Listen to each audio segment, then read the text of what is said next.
All right, so we are live.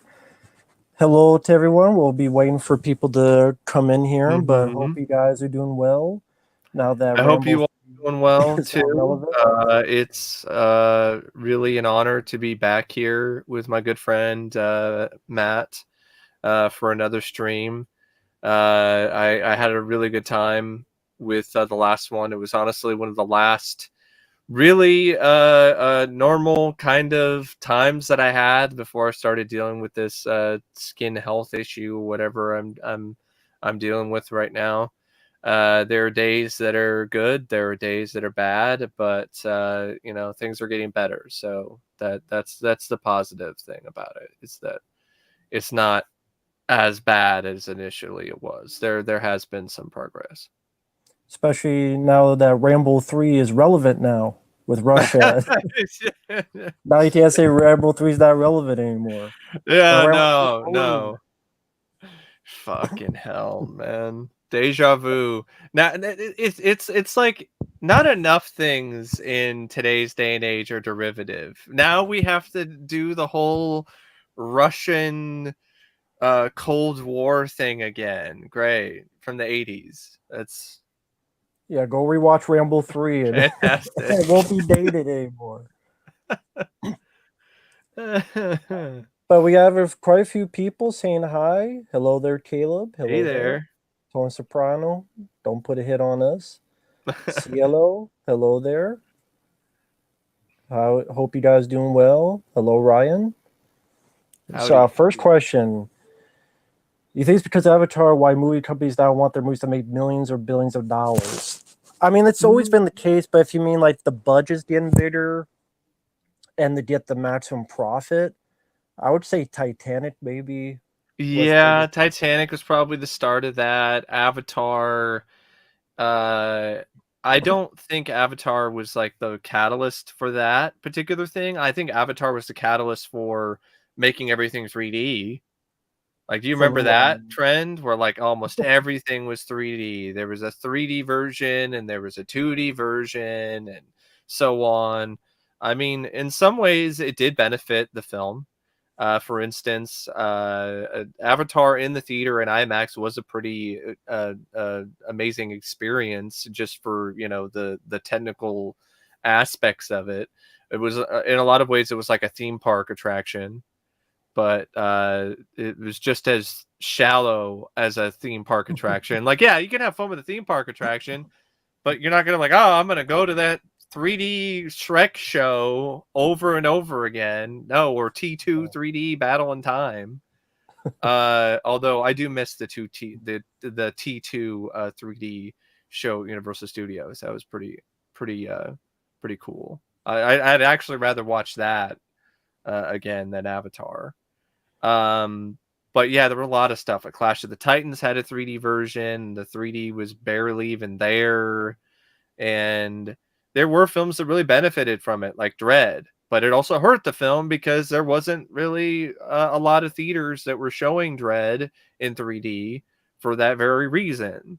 Other films that I think did really well in 3D, Gravity, or I saw Ghost in the Shell, the 2017 film.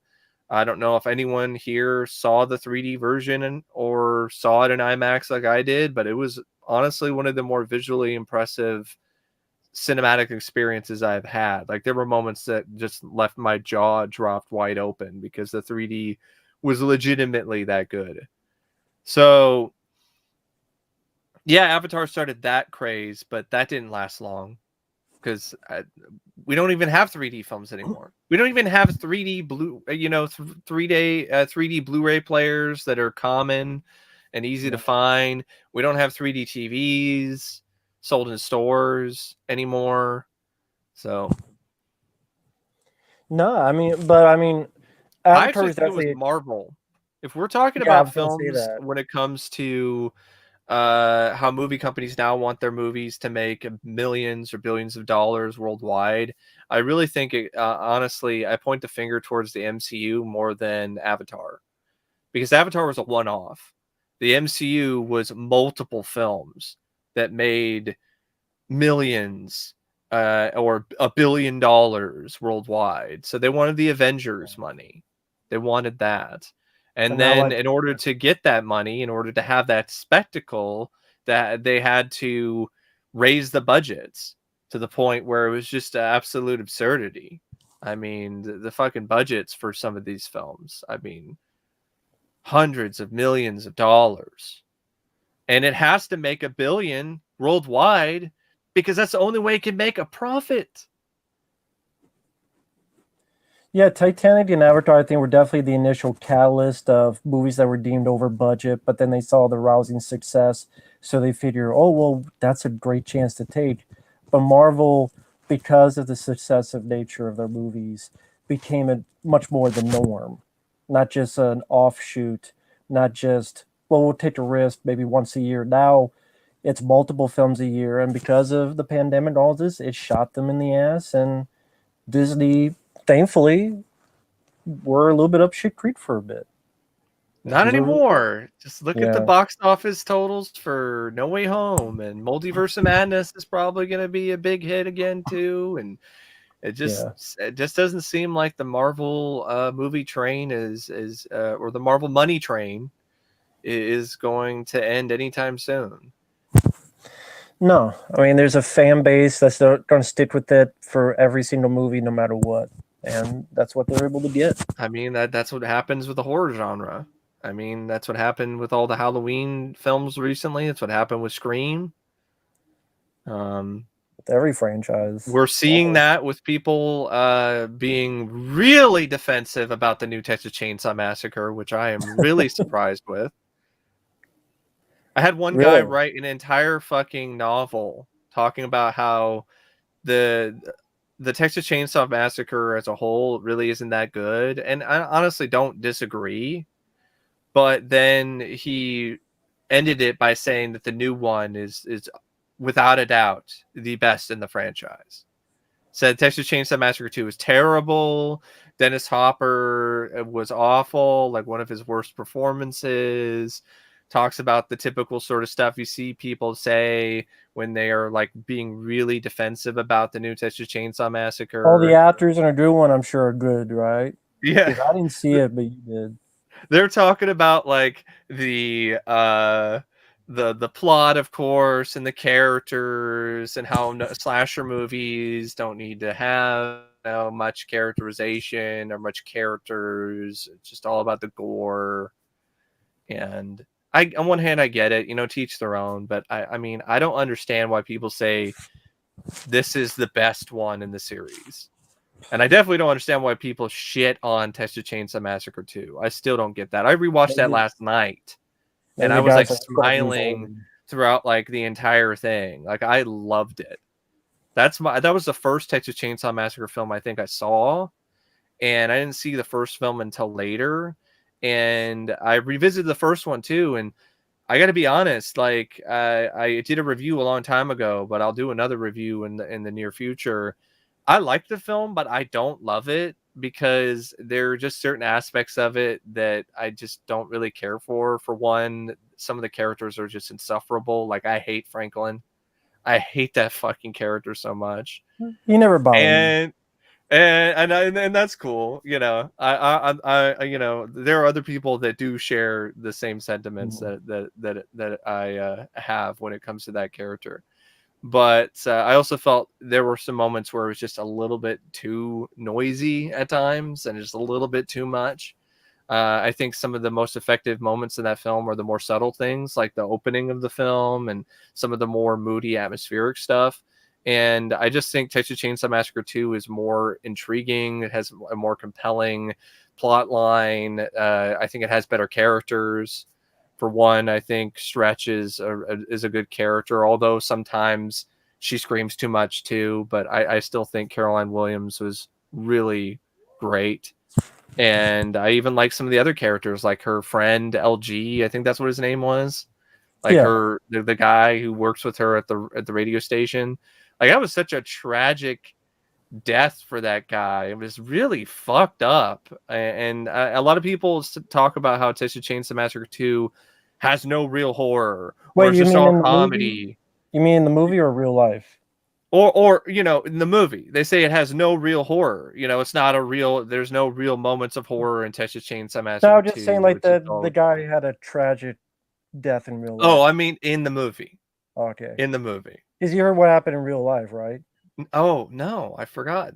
A I random forgot a about that. random person who killed someone was running away, randomly went to his house and shot him while he's running away. Jesus, fucking damn, man, Yeah. that's awful. May you Just rest a in random, peace. yeah. That's Lou that Perryman, I sucks. believe his name. Lou Perryman, I Yeah. believe. Yeah, that was just a completely random thing. But at Some least he guy was was able to leave his mark with that film, because I thought it was a charming performance. I really liked his take on that character. yeah, he did a good job.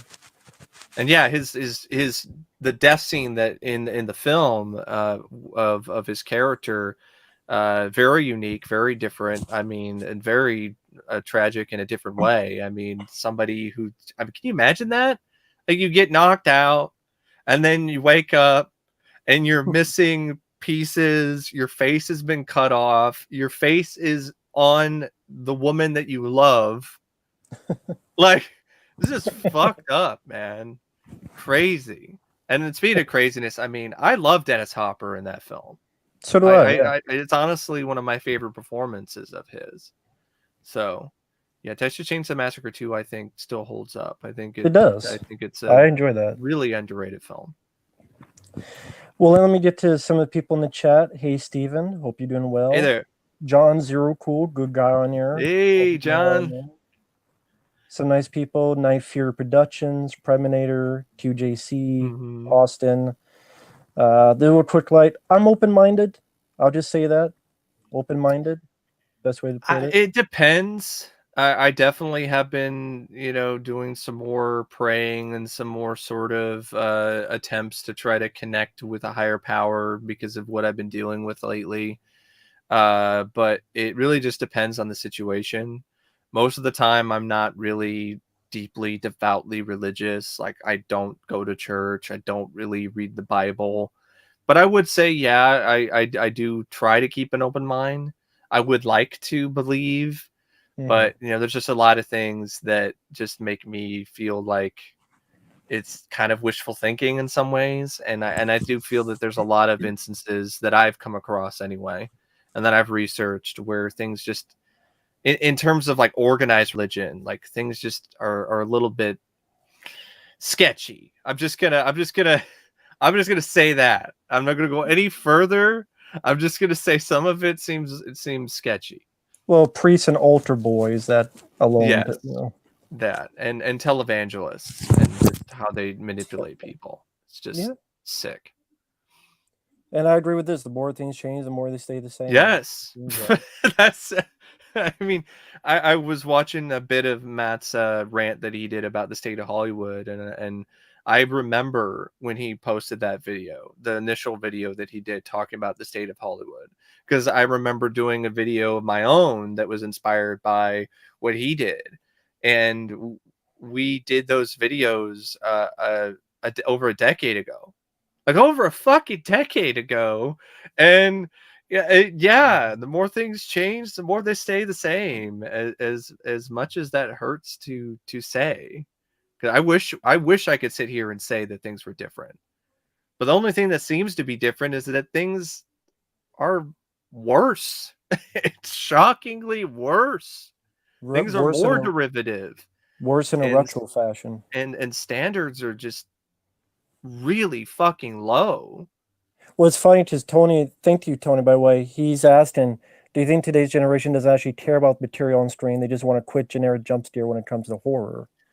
I think there is something to be said about the statement here. I definitely do agree with part of it. I don't think it really relates to the jump scares.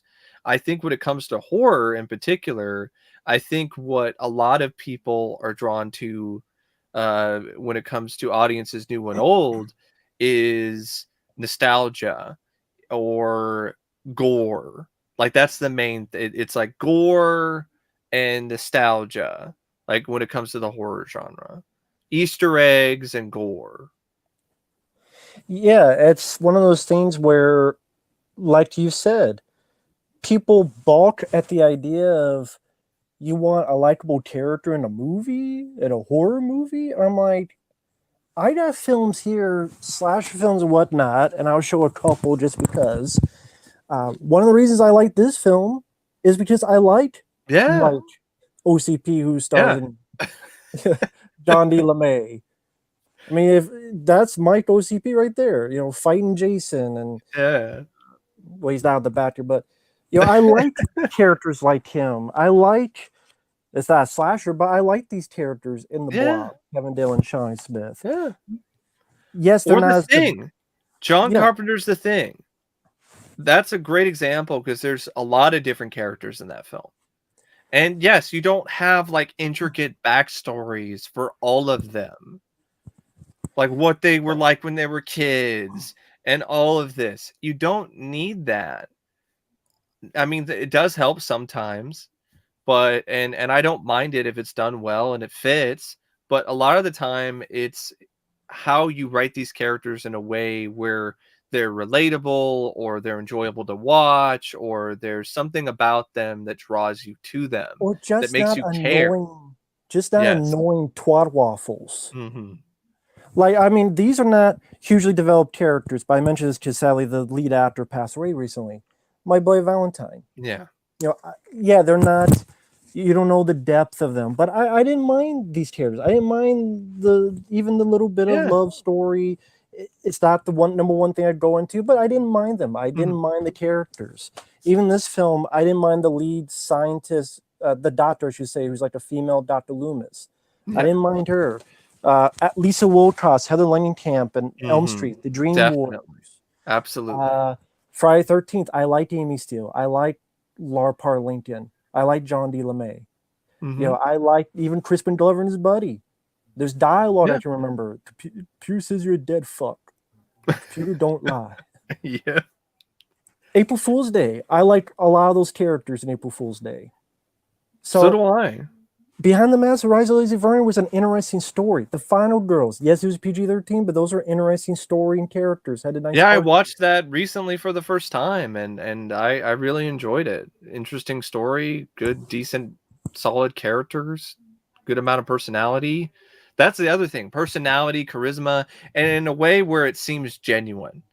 Like not forced, not completely unbelievable. Like in the new Texas Chainsaw Massacre, for instance, the lead, Lila, I think that's her name. Like she comes across as she's just cosplaying as Edward Furlong in Terminator 2. Like I just don't buy it. It's completely unbelievable to me. And they try to throw in some character depth with her. Spoilers, folks. And I apologize. Sorry for anyone that was upset that I spoiled Scream, the latest Scream film, Scream 5. Sorry, that was about my that. fault. I should have said spoilers, but you know, here you go. Here's some spoilers from the new Texas Chainsaw Massacre. There is a backstory that's revealed. I'll just mention real quick in case people ask. I didn't see it. Just fuck the movie. But I believe my friend Mike. I believe my friend Michael Keane. I believe them, and I go ahead. So there's a backstory that's revealed that she was a survivor of a school shooting. Okay, there's some depth to the character, but it just feels forced and out of place when it comes to what they're trying to do with the film. That sounds like cheap heat to me, what they call in wrestling, cheap heat. Because do they do any real bid development on that? No. Other than she was maybe afraid of guns at one point, and then she uses a gun at the end. And so what? I know. I know. It's like having the Confederate flag in there. So what? Maybe Why they're big the fuck fans of is Dukes that of Hazzard. Maybe they're big fans of Dukes of Hazzard. How the fuck do you know? You don't know. Maybe they want to be Hazzard County. Which was the original Tetsuya Confederate flag. It was just the South, but then people who were racist used that as a symbol against it. Why is this part of a Chainsaw Massacre? I love it's like, we got to make them more problematic. It's like they're cannibals who murder people. They're already problematic enough. We don't fucking need. them to be racists too. Like, come on, man. Annoying fucking. I mean, yeah, I could guess I would hate the movie. It just sounds like a bunch of annoying people. Or Sally. They're either trying to rip off Chainsaw Master 2 by let's have another Texas Ranger that wants revenge for the person. Yes. Because Dennis Hopper's related to Franklin. Yeah. Yeah. I'm the Lord of the Harvest. Was that New Health Group? That's a line from Chainsaw 2. It just sounded fucking garbage from what you were describing on Facebook to what Michael, the Choice Voice, did his review, said it was a piece of shit. It's got some good gore. I will give it that. It's done practically, except for some bits of CGI, and Chainsaw it is 2 well had good shot. gore. Yeah, Chainsaw 2 had good gore, and it has a better story, and it was more enjoyable to watch. No, Total Meltdown 2. I don't think that it's worse than Chainsaw 3D. I would say Chainsaw 3D is still like the worst Texas Chainsaw Massacre film for me, because this one, while it's pretty dumb, it's not as dumb, because of the whole like continuity, And you had and to it tell doesn't have stupid shit like do your thing, cuz. So it doesn't have that. It has some dumb shit in it. And it has the scene where, speaking of shit, someone literally gets covered in shit, which I thought was, I laughed my ass off because I'm like, this is what it's like watching a Texas Chainsaw Massacre movie lately. You just get shit on. It's just shitty quality since like the third movie. And Maybe the remake. It sounds like what they do with Sally, just first they have her look like Mick Garris. She doesn't look like Mick Garris. I mean, if you don't know what, watch the director of The Stand and Sleepwalkers. She looks like Mick Garris. And then I thought at times there were some shots. I'm like, what did Dennis Hopper's character from Texas Chainsaw Massacre 2? He survived and got a sex change. Caitlyn Jenner. Caitlyn Hopper. Oh man. But yeah, I mean I'm sure we'll get more questions, but that just sounds like a garbage. They throw that character in the trash. If you like Sally, that character literally gets thrown in the garbage. She gets killed because she acts like a dumbass, which is a really upsetting Does she have a shotgun on Leatherface and then he just lets him walk away? And yeah, because she was like, "You remember me?" Like this stupid shit. Where it's like, "Do you remember?" Like, put a photo of her and her friends up to Leatherface's face. Let me ask you, by the way, that photo. You saw the first one again. Where did that photo come from? I don't know. Nobody took any photo. Hitchhiker maybe took a photo, but that wasn't it. I know. They don't even have a camera. Hitchhiker had a camera. So where did that photo come from? I don't know. Out of thin air. Oh, sorry. Go ahead. You were saying with Sally. She's like, "Do you remember me?" And Leatherface is just like, of course, he's just like, "No, I don't." He doesn't say like, "No, bitch, I don't remember you. What the fuck?" Like he just doesn't respond, and she's just so shocked that he doesn't remember, that she doesn't do anything. She has the moment to shoot him then and there and doesn't. Were they trying to make him like an anti-hero against woke stuff or what? It's kind of somewhat in some ways, but also kind of not. I don't know what they were trying to go. But why would he even attempt for a guy who wore people's skin and murdered innocent people and was a cannibal to try to make him a symbol against woke? Yeah, that's your great fucking. That's your great fucking leader for it. Also, speaking of the skin stuff, this is another example of bad writing. He cuts off the face of the woman, the caretaker, and he wears that for the rest of the movie. Oh, the one who owns the orphanage? Yeah. I recognize the actress. That's the girl who was in Star Trek First Contact, the board queen. Yeah. Alice Tree, the board queen. Yeah. He cuts off her face. And I'm like, oh, using it for revenge? But like that doesn't make any sense. Like Leatherface I love you. You died. They killed you. I'm going to cut your face off. Like I don't know. I don't know. Yeah. But real quickly, let me answer Bobby Reynolds. This could also be for Mike as well because he didn't see. Did Ah. you see Robo Vampire? I saw the first one. That was awful. Definitely one of the worst films I've seen. So the ranking, I guess that's the remake as well with Okay. All right. Oh, Well, this there's Stallone Dread and the new Dread and with Robo Vampire. Robocop, it's easy. The first number one, the 1987 film classic, just one of the best films of the 80s, one of the best science fiction action films out there. It was ahead of its time. It's still really clever. It's still really entertaining. The action is still badass and violent and has a serious edge to it. And Peter Weller, his performance was just masterful. Just showed you what you could do with someone who is a really talented actor in a position where they don't have much to work with. And it just shows you how important talent is to have the right person in the right role. I wanted to ask, Dread or RoboCop 2? Ooh. That's why I wanted to ask. As much as I really do like RoboCop 2, Dread is a better film in terms of how it's put together. It has better writing. It's more consistent in terms of its quality.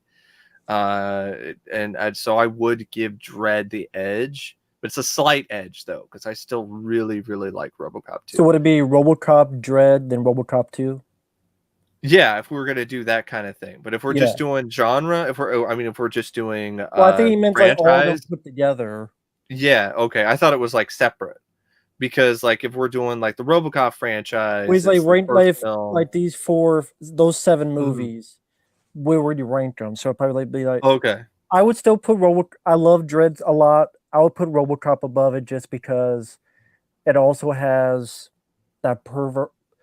As much as I like Dread, that Paul Verhoeven punch and Yes. visceralness Yeah. and the Yeah. satire, and I like the Yeah. commercials as a good choice of world It building also the has right some of way, the best villains in supporting, characters out and the there. music as well. Because I Yes. like Dread, but the score Yeah. Yeah. It's kind of it, there, but it's it's nothing there. compared to Basil Polidoris's Yeah. amazing score for RoboCop. So yeah, RoboCop definitely. The more I think about it, and then yeah, Dread, RoboCop 2. When the what's worse, Robo Vampire or RoboCop 2014? I mean, Robo Vampire had no hope to begin with because it's one of those films that's put together from I got a couple other chuckles out of movies, it, so I and put that yeah, and I from did kind of 2014. yeah, I had some chuckles out of it too. I would rather watch Robo Vampire than RoboCop again easily. Like that doesn't piss me off nearly as much.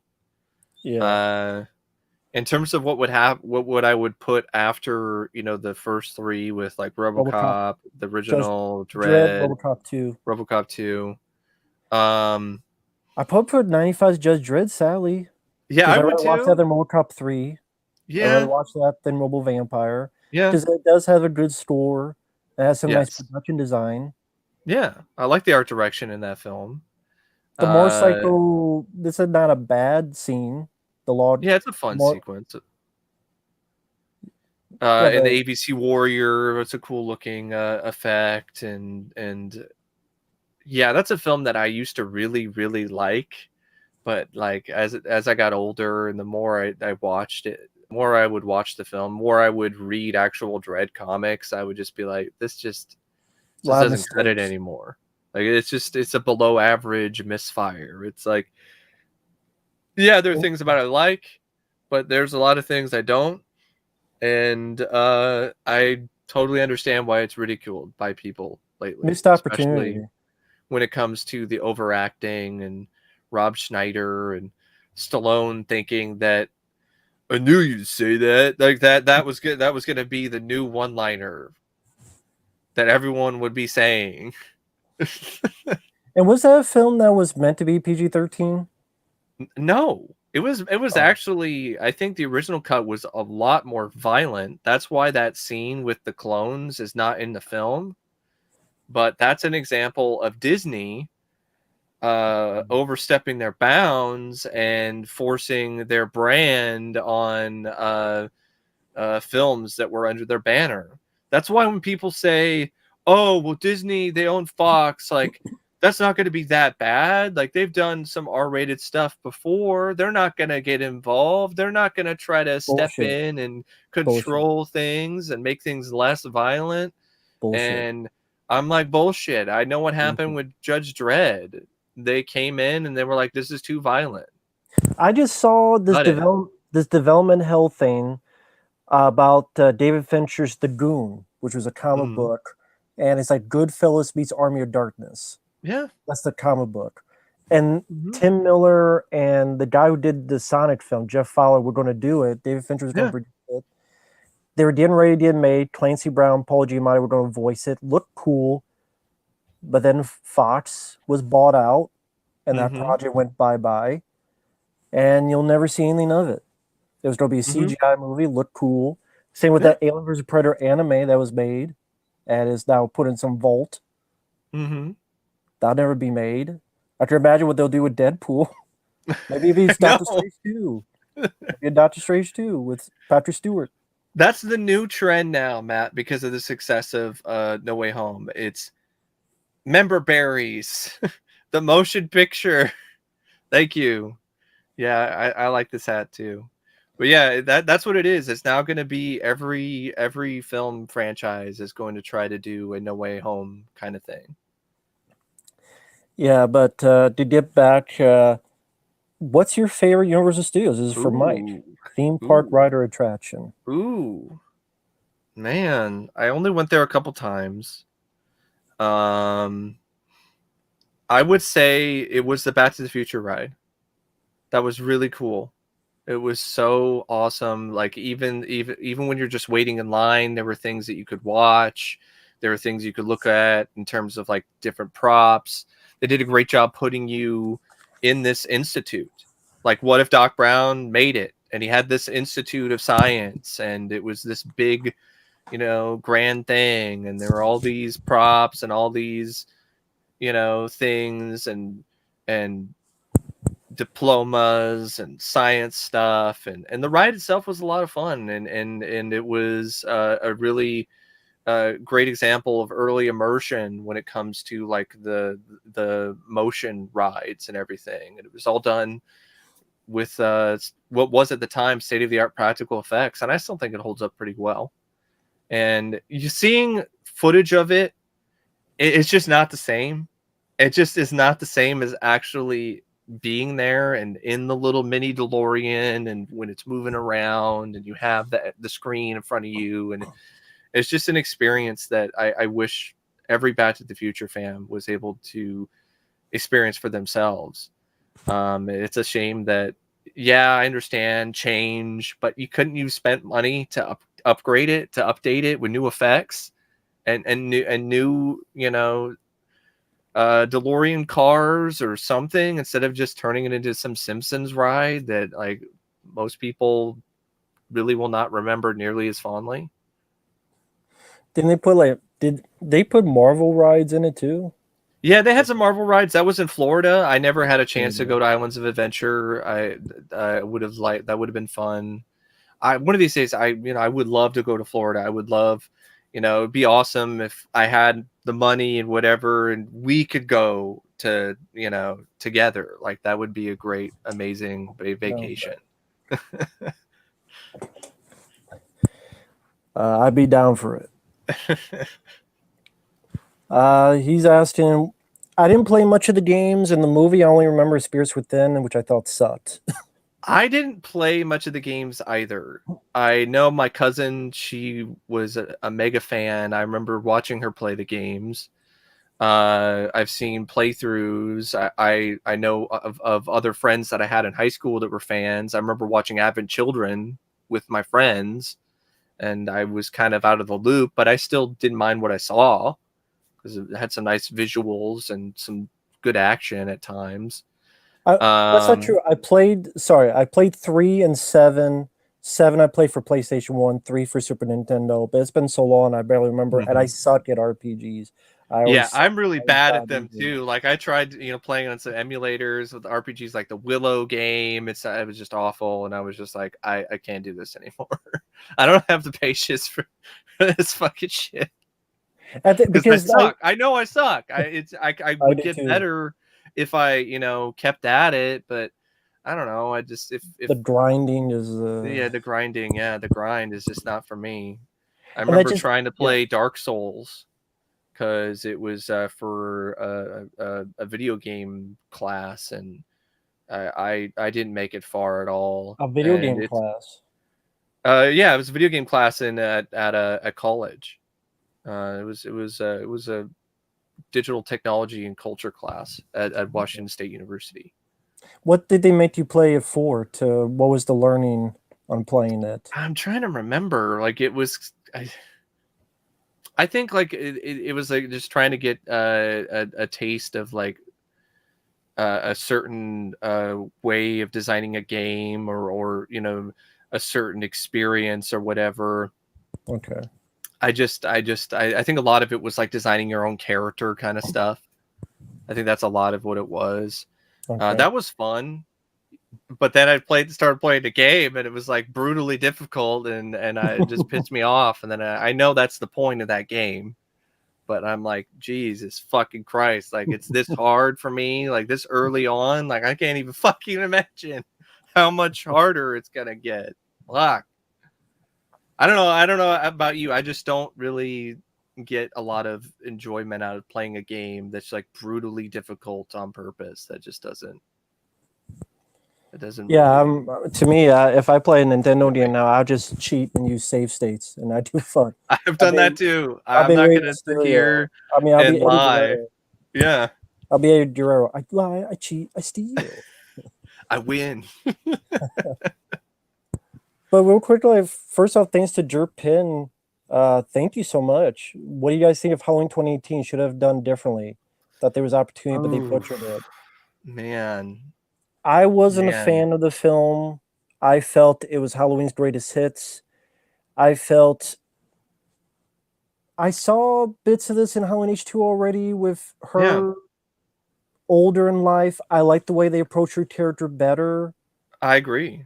I liked that, yes, it's a hard deal, but that we can overcome hardship. And she still had PTSD. She had nightmares. She was a drinker. I thought they handled the PTSD way better in H2O. I don't think H2O gets enough credit for how it handled PTSD. And then going after someone that she cares for, that was Josh Hartnett in Halloween 2018. And she still had a life. Yeah. She still that was nice. There was some hope for her. Like she still had a life after what happened. Yeah, she went off somewhere else and got a new identity, but she still had a family. She settled down. She had some semblance of normalcy. She wasn't obsessed, and she wasn't basically Sarah Connor from And T2. if you take Resurrection out of it, take it out of it, stand on its own, it's a better fight. It's an actual battle fight. What was the fight in 2018? She shot and then a fire that didn't matter. And then she was in a hospital the next movie. Yeah. I would say when it comes to Halloween 2018, what would I have done differently? First off, I wouldn't have opened it up the way that it did with I would have cut out the podcaster shit entirely. Nobody fucking cares. Nobody gives a shit about these podcasters. Oh yeah, I forgot about They them. really didn't do much to help the film or help the plot. I guess they spurred Michael to come back because you need to smell the mask or feel the mask or smell the glove or whatever the fuck. Like, I don't. And they stole a scene from H2O in the bathroom. Yeah. Where Michael Myers comes in, only instead of scaring him, he's like, "I'm going to kill these podcasters for some reason, just because." Mm-hmm. And then he left, and then he killed a little kid. I don't give a shit. I would beef up the role for was it Hawkins? Is that his name? The sheriff? Yeah, I would beef up his role. Yeah, Will Patton, I believe is his name. Yeah, because I think Will Patton did a good job. That character was the strongest side character in the film for me. Why can't it be from his point of view? A sheriff that's combing a town. It's like what I wanted them to do with Brad Dourif and Rob Zombie's Halloween. Yeah. a sheriff's point of view. It's part of a town that has a terrible history. He wants to overcome. Oh my God, is this true? Is this not true? I gotta investigate. Whether Yeah, police procedural point of view, talk to yeah. people, including Laurie Strode or other people, maybe people who knew Loomis. He could talk to them, deal You with bring in cops. Lindsay. You could bring in Lindsay and Tommy Doyle earlier in the franchise. I Yeah, mentioned that I think in my review of Halloween Kills. So you could have brought them in earlier, like in the first new Halloween sequel. why can't it be from the And point of view of the sheriff? I just yeah, you could do that. I like the idea of like having Tommy Doyle and Lindsay involved like early on and kind of fleshing things out with them because you didn't really get to see what happened with them later on in their lives. well, you You did. You well, I they mean, died. Well, one of them they died. die. I One of know, them. but I'm just saying, you know, it's just something that I think would be interesting if you flesh that out more instead of Lori and her kids. It's like I don't really care for Lori's daughter or her or the daughter of Lori's daughter that much. It's just like you know, Tommy, especially Tommy got killed by Negan with a baseball bat. yeah, he did. But With the look on his face, going, and see, look at that. Mike likes Halloween Kills. I don't, but we can still talk and be yeah, friends. Whoa, exactly. holy shit. But sorry, go But ahead. yeah, I'd flesh them out a little bit more, and I think that would help in terms of making it kind of feel more like a direct sequel instead of just a remake of H2O with other elements of some other films and Easter eggs. I definitely would ease back on the Easter eggs. A lot of them were to the point where it was just silly and just didn't fit with the tone. Like Why do we where we're need the gonna Halloween? have Lori Yeah. standing outside the school like Michael Myers did in that one scene in the original when she's looking out the window and he's creeping on her. Like that doesn't work. Oh, let's have the Halloween 3 mass. Yeah. Let's- What kind of fucking kids nowadays are gonna actually wear that costume? Like It no, just, there's no creativity to me. There's no, and I definitely wouldn't have the ending be Michael lit on fire again. Like, because that's what happened at the end of Halloween 2, and that was done better in Halloween 2, the the film. 1981 film. Yeah, the film they ignored. Yeah. Or that doctor. What was that fucking Oh, crazy that doctor? fucking crazy doctor, that stupid fucking plot line. The new Loomis. There for a lame twist, I Yeah. guess. And What it other didn't make reason any was sense there? to me. Like, how the fuck did none of his colleagues pick up on that this guy is fucking crazy after all these years? Like, something would have slipped out. Something would have happened. I'm sorry. If you're that certifiably insane, you're not able to cover it up for that long. It's as dumb as Leatherface just hiding out in an orphanage in a small town in Texas and no one finding him for 45 fucking years.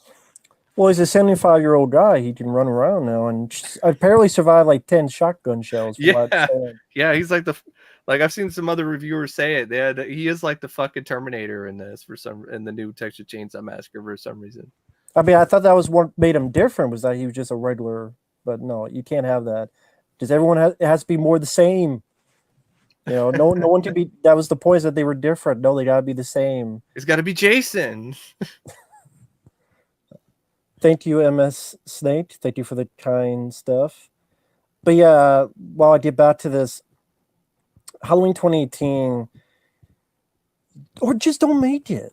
Yeah, that's the other thing. It's okay for franchise to die. I mean, what if I've said Die with dignity instead of as a disgrace, because that is what is ultimately going to happen the more times we do this with these franchises. They will not die with dignity. That does not happen when you do something this long and this many times. I've said before, what if the 80s were just popular with sequels and reboots to Dracula, Frankenstein, the Wolfman? You would not have Reanimator. You would not have the Friday 13th, Nightmare on Elm Street films. You would not have Evil Dead. You would not have Return of the Living Dead. You would not have a variety of Night of the Creeps. You would not have these films, Killertrons from Outer Space, that either creative or newer or made the 80s horror what they were. Mm-hmm. And it's like, we don't have that nowadays. Nope. So at the end of thank you guys out there. Bobby, what is your guys' favorite movie with Edward Norton in it? Oh, man. He's been in a lot of stuff. A lot of things. I would go with, right now, top of my head, Fight Club. I'll go with Fight Club right now. That was a good one. I mean, he's been in films that I would probably say were better received and probably had better reviews. But I guess if I were to say like the Edward Norton film that I would want to just pick up and watch right now, it'd be The Incredible Hulk. I thought he did a great job playing Hulk, playing Bruce Banner in that film. I actually like his take on Bruce way more than Mark Ruffalo. And I think that's honestly the most underrated MCU film, like hands down. I don't think it's anywhere near as bad as a lot of people are making out to be. And I actually think it's better than a lot of the latest MCU films, at least the ones that I've seen. I'd rather watch Incredible Hulk than Black Panther. It's a much better film. And I don't feel bad for saying it either. I liked it more than Captain Marvel. Oh, definitely better than that fucking shit. Which made $1 billion. That fucking shit with falling into a blockbuster and essentially giving a middle finger to True Lies. Sam Jackson attacked by a cat.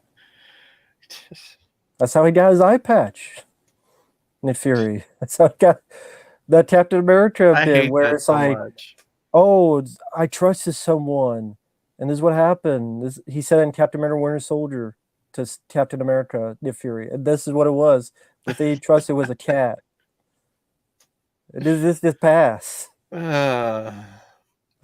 Thank you, Bobby, for the kind words.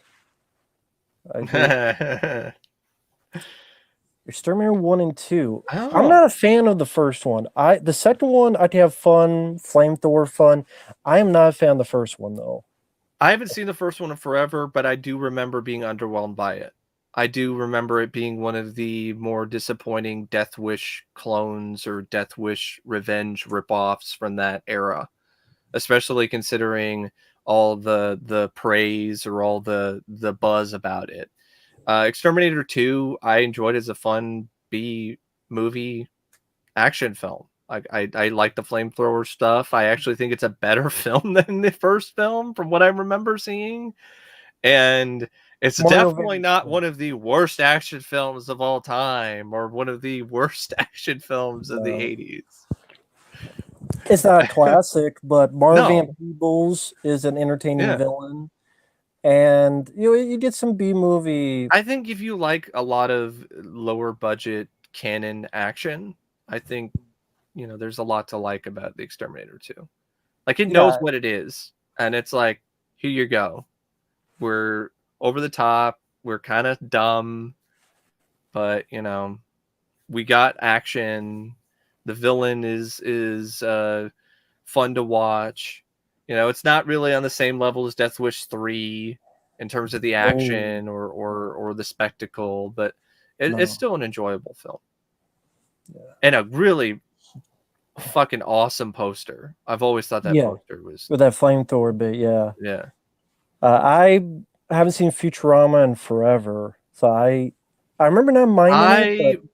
I really, I have definitely seen Futurama. I'm a big fan of Futurama. I have the series on DVD. I saw the news about the revival. The fact that the voice actor for Bender is not coming back. It's just one of those things where I'm like, I'm not going to watch it. I don't think we need another revival anyway. Like, I think the last time they revived Futurama, it was very hit and miss anyway because of the change in writers, and it had a good finale. I would say the finale for the revival was as good of a finale as you could get for a series. And now you're bringing it back. Just let it just let it go. We do not need more Futurama. Did he say why it wasn't coming back? I voice actor? think it was something to do with they weren't going to pay him enough or something along those lines.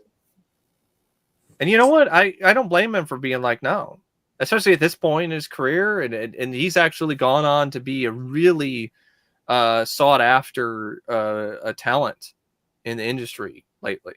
So he has every right to be like, no, you're not paying me that. Like, I should get paid more. It's like people, maybe giving Michael Keaton flack for asking for more money for Batman Forever. I am totally on Keaton's side when it comes to that. He should have been paid more. I mean, fuck's sake. How much money did Warner Brothers make? Like, they could pay him. Yeah, most definitely. Some kind words from Cielo. Thank you. He enjoyed your take on Tales from the Crypt. Thank you. Cinema Fan has a question for you. What do you think of the Conan films? The first film is a classic and honestly a masterwork when it comes to the fantasy genre. It's one of my all-time favorite fantasy films. There's so many things about it that are just epic and just really fucking good. There was something that a channel did, El Rey Network. I remember doing like some bits for their Conan airing. So yeah, I'm a big fan of Conan the Barbarian. I think Milos did a magnificent job directing it. The score is by Polidorus. Once again, Basil Polidorus. I mean, just a really great composer. I'm laughing because the most ironic thing you bring up the El Rey. They got me to do one of those advertisements, and it was for Robocop. I know. Hey, I introduced Robocop. I think they had me at the end, so we were both in the same video. Yeah, which was very cool. But yeah, El Rey, they stopped doing that, but that was pretty cool. That was cool. What do you think of Conan the Destroyer? I can have fun with it. I think Matt likes it more than I do. I have issues with the tone. I have issues with the change of the rating. Like, one of the big things that really makes Conan stand out is that it really is like R-rated. Like, it does not hold back on the violence.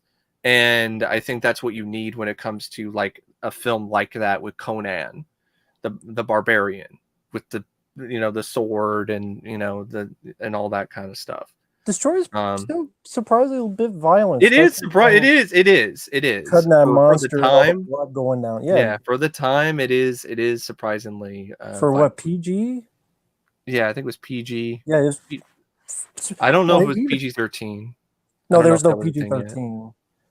But I think he like cuts someone's head off or something in it, or there was something. I'm like, wow, I forgot about that, but it's surprising. But yeah, I would say I like it more than him.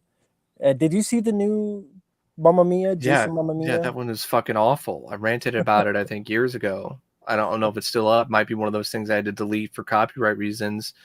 Yeah, Jason Momoa, Roman Reigns. Roman Reigns of the Sea, Mamma Mia. I forgot. I honestly forgot about that film. It left that much of an impression on me. Just remember being a lot of CGI, a lot of bad acting, and just nothing in terms of the spectacle of the first film or the original or even the sequel, The Destroyer. I mean, I had more spectacle from the fucking TV show with Ralph Moeller or the animated series. The TV show. I wonder how many people remember that TV show with Ralph Moeller. What's funny, it's confusing because the name of the cartoon is the exact same as the name of the fucking TV show. The TV show is called Conan the Adventurer, and I think the cartoon is also called Conan the Adventurer. Let's see. Thank you, Crimson Ghost. How are you doing? Doing okay. Are you ready for the Evil Dead game coming in May? I don't have the systems to play it. I don't know much about the new Evil Dead game. I played the Evil Dead games in PS2 and enjoyed them. But I don't know. It seemed like if it's just one of those like the Friday the 13th game where you just get a group of people, it's like Left 4 Dead.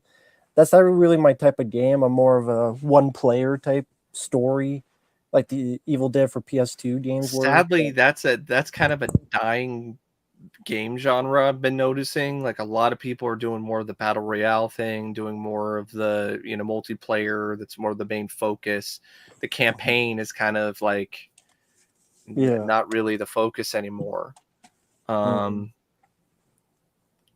It's too bad. But I can't really say a whole lot about the Evil Dead game because I haven't really heard about it until now. But speaking of Evil Dead, what about Evil Dead Rise? Have you heard about that, Matt? Have you heard about the new Evil Dead film?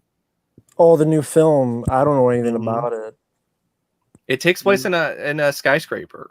It's in a high rise. Remake of Demons too. I know. I guess. I But if don't they're know. gonna do something like that, that I'm all for It's that. a different setting, yeah. Yeah. It's true. But if it's characters like Chainsaw Massacre, this new one I've heard. Evil Dead fuck. Yeah, no. Fede Alvarez, who produced that film, directed the Evil Dead remake. I think he has produced this new. And he produced the Chainsaw Massacre film. Yeah, he did. So if he has a hand producing this one, it's the same shit. Fuck that.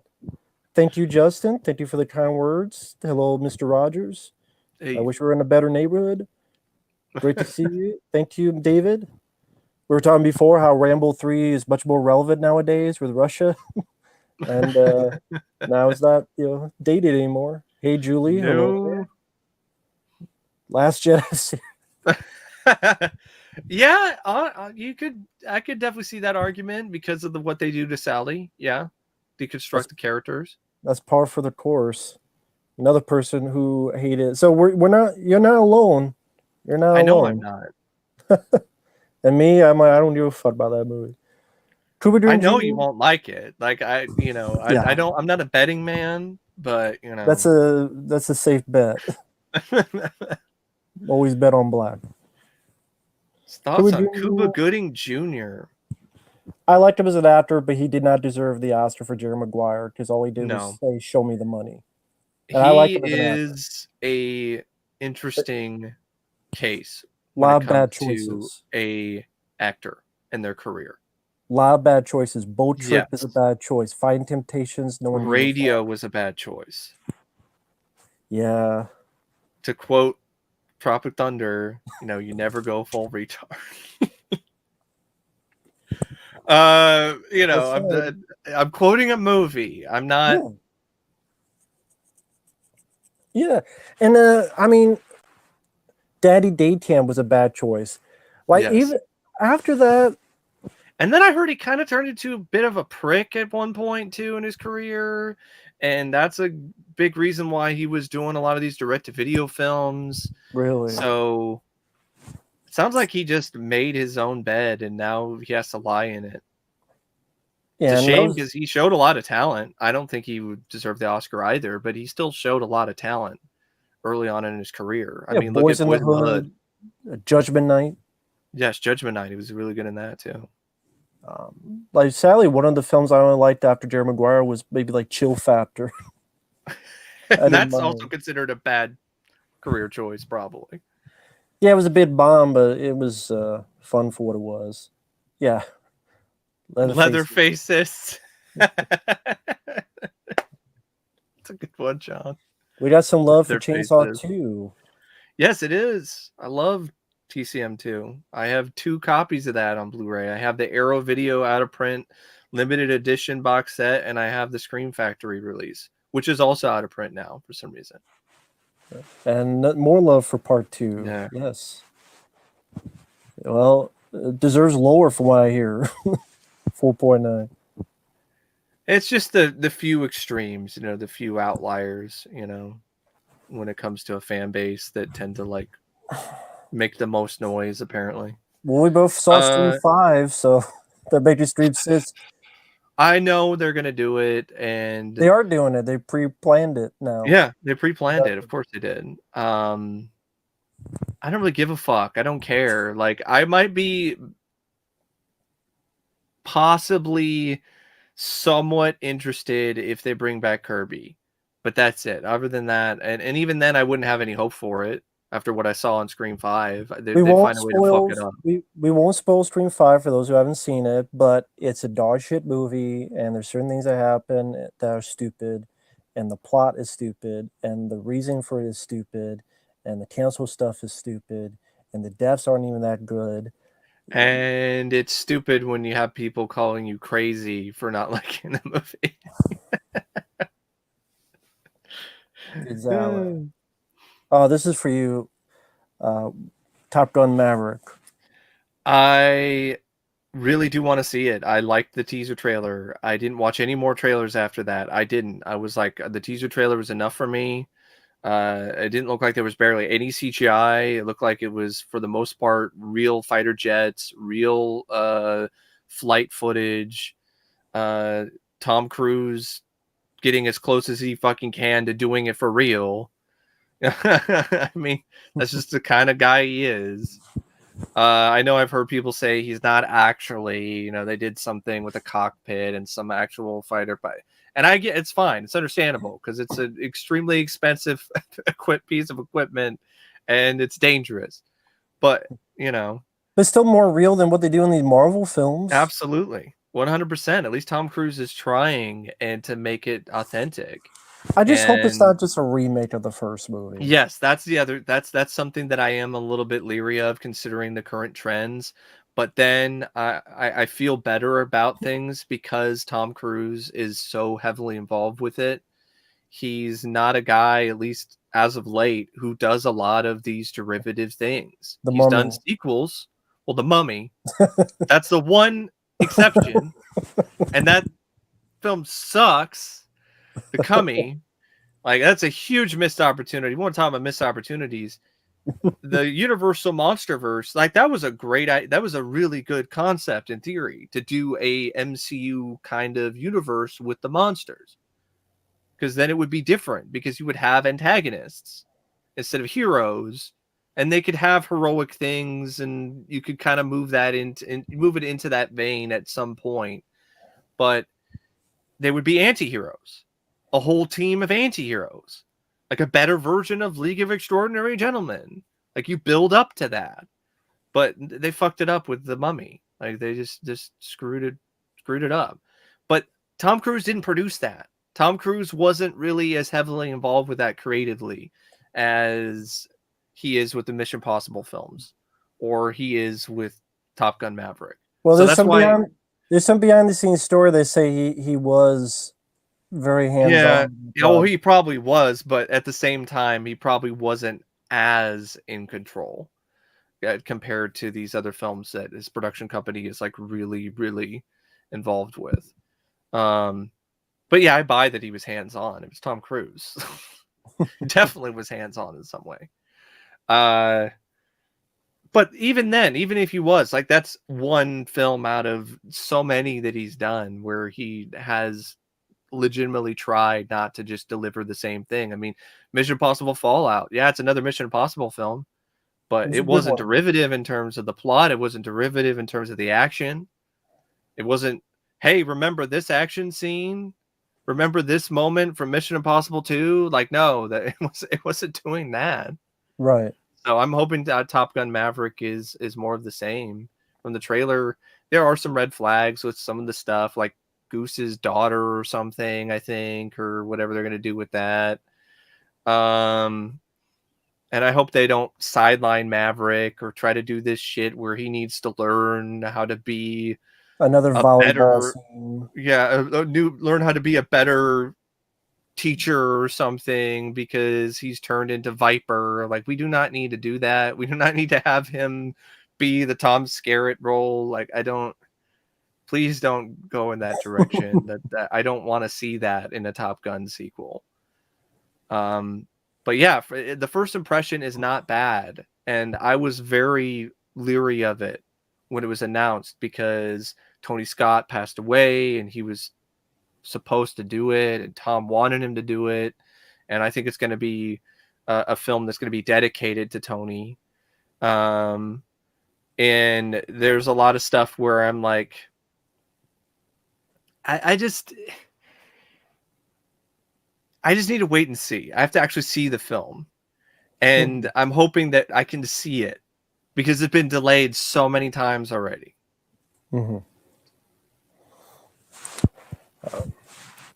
For the special thank you for Opinionated Junkie. Yeah, Spencer's, I just say, comic books are kind of in the shitter as is. And Yeah. with how much successful these movies are, you would think that wouldn't be the case, but apparently not.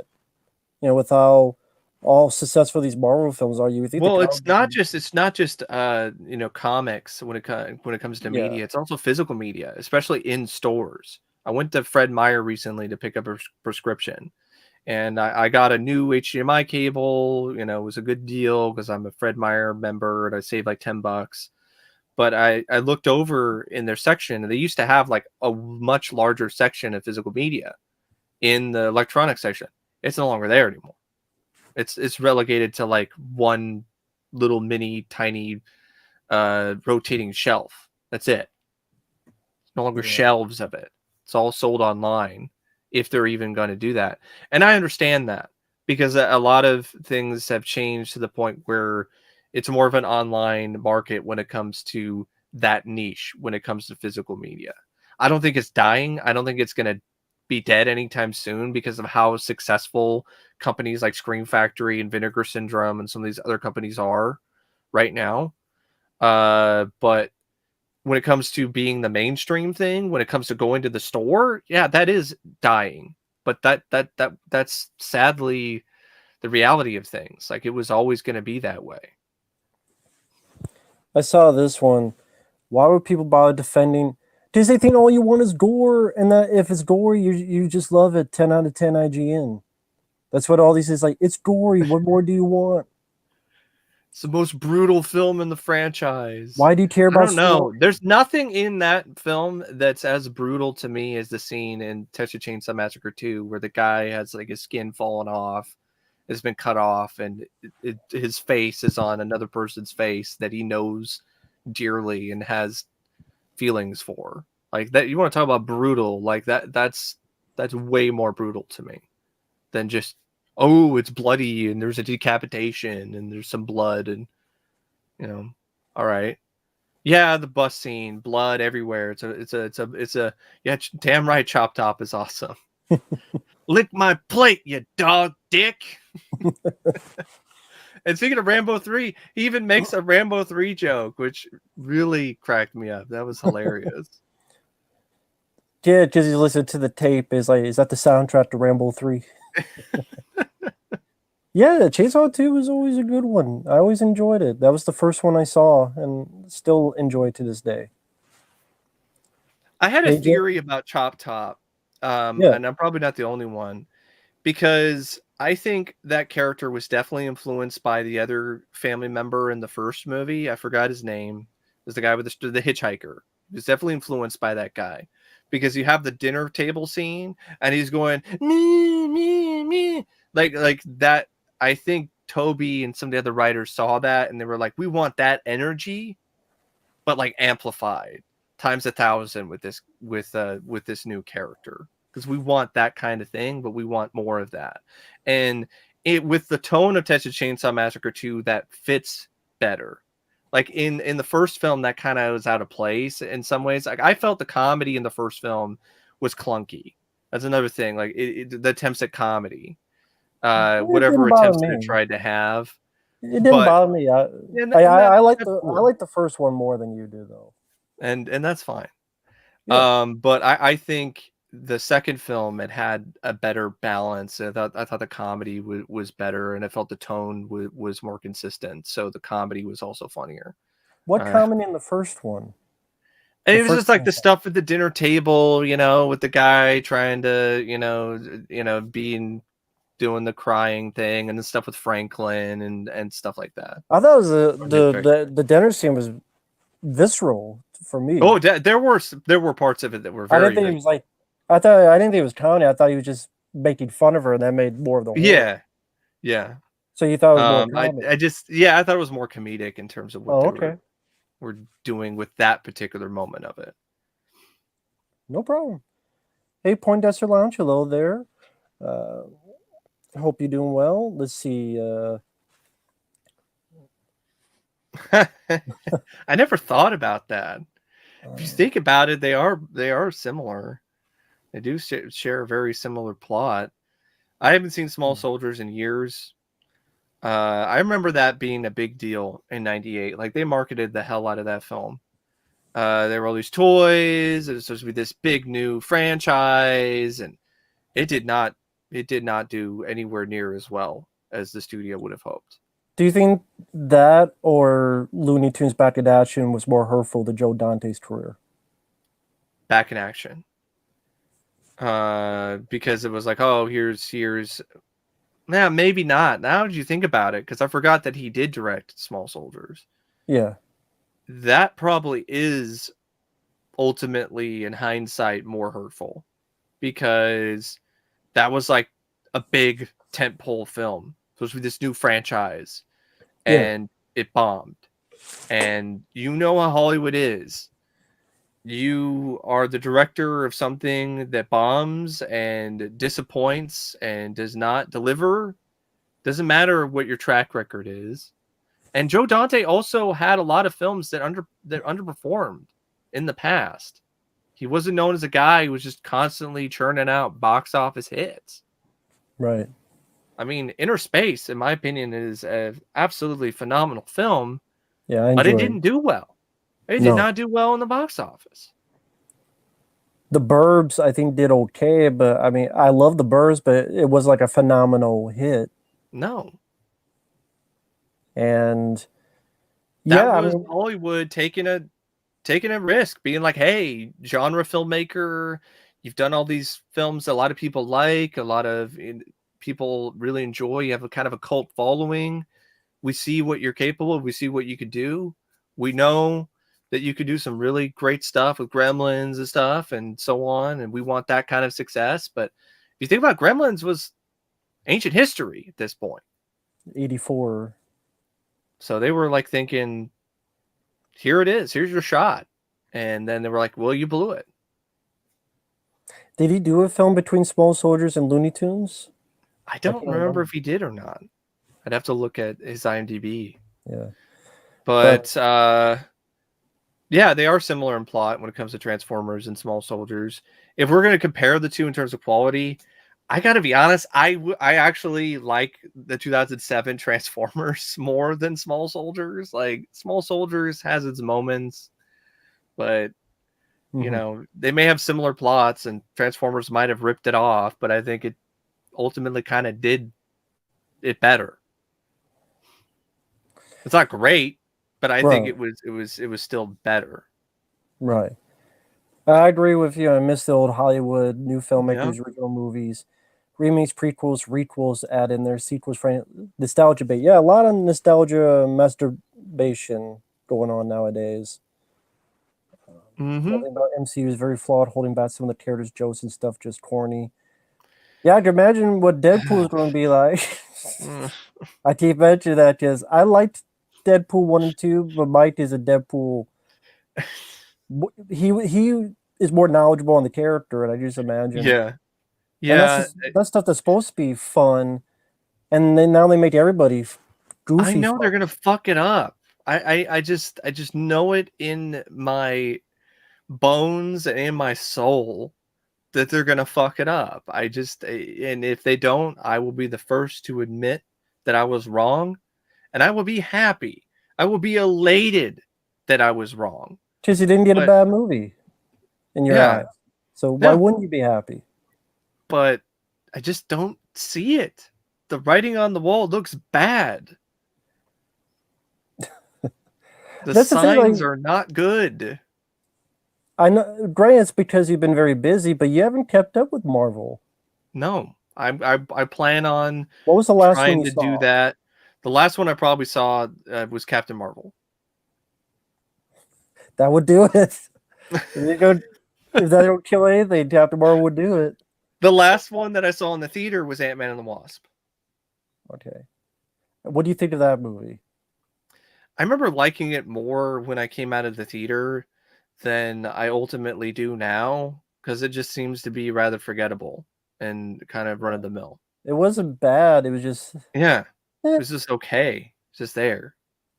I don't remember much about it except a girl was a villain, but she wasn't a villain. Yeah, that whole throw. And I'm so tired of that thing, the sympathetic villain thing. That's why I know I'm not gonna like No Way Home because You they're already a gonna lot of really that No lean. Way Home. They're gonna really lean hard on that. A lot of that No Way Home. Yeah, pretty much every person except maybe Willem Dafoe. Well, no, they do a bit of that too. So every person. Uh, That's why I miss old Hollywood too. I miss the days of the 1987 RoboCop where you've got guys like Clarence Boddicker, you know, give me my fucking phone call, you know, bitches leave. Like the guy is just an asshole. Like there is no what happened in his childhood or what made him this way and depth and whatever. So you don't always need depth with your but there's no villain. drug usage in that movie, right? What was that thing you told me? No, she was saying like there's nothing Who as was it? that Grace Randolph. She was like she was trying to argue that RoboCop didn't have anything that was as offensive or as controversial as Deadpool. It's only got like Or the women with drug use. Like titties. she was mentioning the drug use thing too. Yeah, Miguel the Ferrer. sexuality. The sexuality. Like there's not as much sexuality. I'm like, Oh yeah, he's, Miguel he's Ferrer has a bunch of women with tits and sniff coke off I tits. know. And bitches leave and Jesus Christ. But yeah, there was a good time where just villains were just assholes. And you loved watching them be assholes because they had charisma and they had personality. Yeah, And you could tell the actors just legitimately liked playing these roles. They had fun with it. yeah. Nowadays, you get canceled for probably trying to be a character like that. Well, thank you, Aaron. Hope you're doing well. I saw one say small soldiers just gremlins but with toys. Hmm. Yeah, I can see that. I could definitely see that. I think John he mentioned about the Joey's World Tour. Yeah, Yeah, that's you what did a I was great gonna job with say. that too, Matt. Like I felt so much for you while I was watching that reaction. Thanks. I had to look away myself Fucking guy, at a man. certain point. I left a comment. 400,000. I'm like, this guy is like if Buffalo Bill from Silence of the Lambs was a YouTube food reviewer. Just I did see talking to that comment, by the way. I looked into it. The comment the is there. yeah, That, cool. that fucking guy, though. 400,000 subs, ridiculous. And fuck the Fresh Prince reboot. See, this is definitely something that they did because of a fan trailer that went viral. There was a fan trailer for a serious, dramatic take on Fresh Prince that went viral, and I thought it was a well put together trailer. It looked decent. You could tell Yeah. that it came from a place of compassion and love for the series. I don't really think that's going to happen here, and I don't think they have the same people involved. So, I just a missed opportunity. Like if you're going to do that, and it's clearly inspired by this viral concept, why aren't you just letting that creator run with it? Let them do it. But it's also because, like we keep mentioning, nostalgia is a huge thing. And look Hmm. how many shows they brought back. Hawaii Five-O, MacGyver, uh, Magnum Magnum PI. PI, yeah. How many show? I'm surprised they didn't do Knight Rider, a new one. I'm Yeah, surprised. that's another thing I was thinking about. Really, is like that how they have not done another Knight Rider, or at least a Knight Rider film. I'm surprised. Not that I want to see with the way they are nowadays, but I'm surprised. Um, They yeah, they would make Kit. They would make the voice of Kit a woman, probably, and there's nothing wrong with that. But I mean, they would probably do that or something. They would have some diverse cast member or actor or actress play the lead, and they would probably have some identity politics in there and some shit. And the voice of the car would be female and ordering the guy around and being a bitch and saying how awful he is. That'd be the new Knight Rider movie. It'd be a female voice. They probably hired Grace Randolph. Her voice will kill people with her voice and be like, well, so, Michael Knight, you are a guy, so you're evil. So you need to bend over and take a car up the ass. So. Dante's asking, do you think there'll be a sequel to Nobody? No, unless it's direct to video. Yeah, I mean, maybe the first one did okay, and there's talks of it. I know the guy had a heart attack though, so I'd rather just have him take it easy. Mm-hmm. You don't need a sequel. I like the first one a lot. Not every movie needs a sequel though. I don't think they're. I don't think they're going to do it. It's not like John Wick that was like a really big hit. So I don't really think it's going to get a sequel. But then again, there's stuff that's got sequels where I'm like, what? Okay. That is true. They did another Pacific Rim after that underperformed badly. And that underperformed too. How can we go? Can you fly, Bobby? Yeah, back again when villains were worth a shit.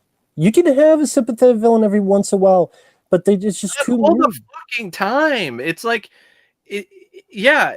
there was a time that in the 80s where you had that kind of villain, and that got a little old too. That's what happens when you repeat something so many times. You need balance. You need something to break up the monotony. If you're just going to constantly have every villain in pretty much every single Marvel movie be sympathetic, like, give me a fucking break. Like there were multitudes of Marvel movies at this point. Like, it's time to switch it up. That's why I really liked. That's another reason why I liked Age of Ultron so much, and I do not understand why that gets so much shit. Yeah, I agree. Not a villain that they really tried to make that sympathetic. Like, how were you really going to pull that off anyway? He's a machine. He's a robot. Yeah, if you're talking about just a fun comic book movie for escapism, Age of Ultron did it pretty well. Mm-hmm.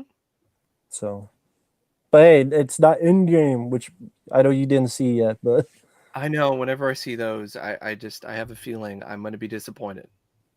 I really do. And I'm not going to be shocked and, oh my God, so-and-so died. I've read the comics. This is not shocking. this is an easy question. Pre-2000 films. Pre-2000. Like, yeah, there were some good films post-2000, but like, there's no contest. I mean, speaking of like pre-2000 stuff, I mean, I got these Charles Bronson books, like Bronson's Loose, The Making of the Death Wish films, and then I also got this one, Bronson's Loose Again. Nice. And this is got a lot of like interviews with Charles Bronson and people who worked with Charles Bronson, and it's really extensive. It's like 400 something pages. Goes through his entire filmography. Very nice. We got some nice words. Johnny, hope you're doing well. Richard, thank you. Yes, Stream 5 was crap. I agree with you. Let's see. We got, hey, Kim, hope you're doing well. Halloween 2018, yeah. Yeah, it is a lot like Halloween 2018. In fact, people are already making memes about the new Texas Chainsaw Massacre. Like, they have one, like a photo from like Mr. Bean, of like Mr. Bean copying somebody's work, and then like Halloween 2018, and like Mr. Bean is Texas Chainsaw Massacre, like copying Halloween 2018. Or they have side by sides of Jamie Lee Curtis from that film and Sally in the new Texas Chainsaw Massacre. Exactly. Yeah, again, more people. It's trash. It is trash. The Texas Cringe Saw Massacre because there's a lot of moments in that film that just made me cringe super hard. And definitely that scene that you saw in the trailer. You try anything and you're canceled, bro. Have you been following WWE? I've been kind of following it a little bit. I know Goldberg probably had his last match with Roman Reigns recently at Elimination Chamber, which was in Saudi Arabia, and it sucked. I mean, they botched it badly. I mean, uh, Goldberg, he can't do it anymore. Like his spears look weak now. Like when that happens, hang it up, man, because that was your whole thing, is that your spears were just devastating and looked like they hurt. When I can't tell them apart from Roman Reigns spears or Edge's spears, then it's time to just retire. Just stop. And I'm not going to 100% blame Goldberg for this, because this is something that the refs need to get involved with, or creative, like, or people who were there at the show need to be more aware of what's going on in the ring so they can change things on the fly if things don't look right. Because he lost the match to Roman Reigns because of like a DQ, or he was tapped. He tapped out to some submission, but his hands were clearly on the ropes. Yeah, that's part of the story. Yeah. But then they actually didn't make that part of the story. They just said it was just a clear submission, and his hands were still on the ropes for. Well, because he cheated, because the other guy cheated. So. Yeah, but they actually aren't doing that though. It's just a botch. So, and that was a pay-per-view. Well, so I mean, but Goldberg hasn't been Goldberg for a while, in my opinion. No. I would say last time I saw that is when he had that surprise run where he speared Brock Lesnar and, you know, the Royal Rumble thing and whatever. I mean, Lesnar, I don't really. Didn't Reigns already fight Lesnar at a WrestleMania a long time ago? And that's Suplex City, bitch. That's where that came from. Seth Rollins came in and did the curb stomp and shocked the world. And went on his incredibly overrated and boring run, which most people now are like, yeah, that didn't really do that great. I don't watch wrestling anymore, but I would watch it even less than none when they fucked up Bobby Lashley. Like, it seems like they're done. Lashley versus Lesnar could have been two monsters fighting each other. Yeah. He got hurt at Elimination Chamber. From Lesnar. Yep. From the stupid 85 suplexes. That's all he could fucking do, even though back in the day he could do more. I'm not saying he needs to do shooting stars, but he did more than just suplex. I used to really like Lesnar.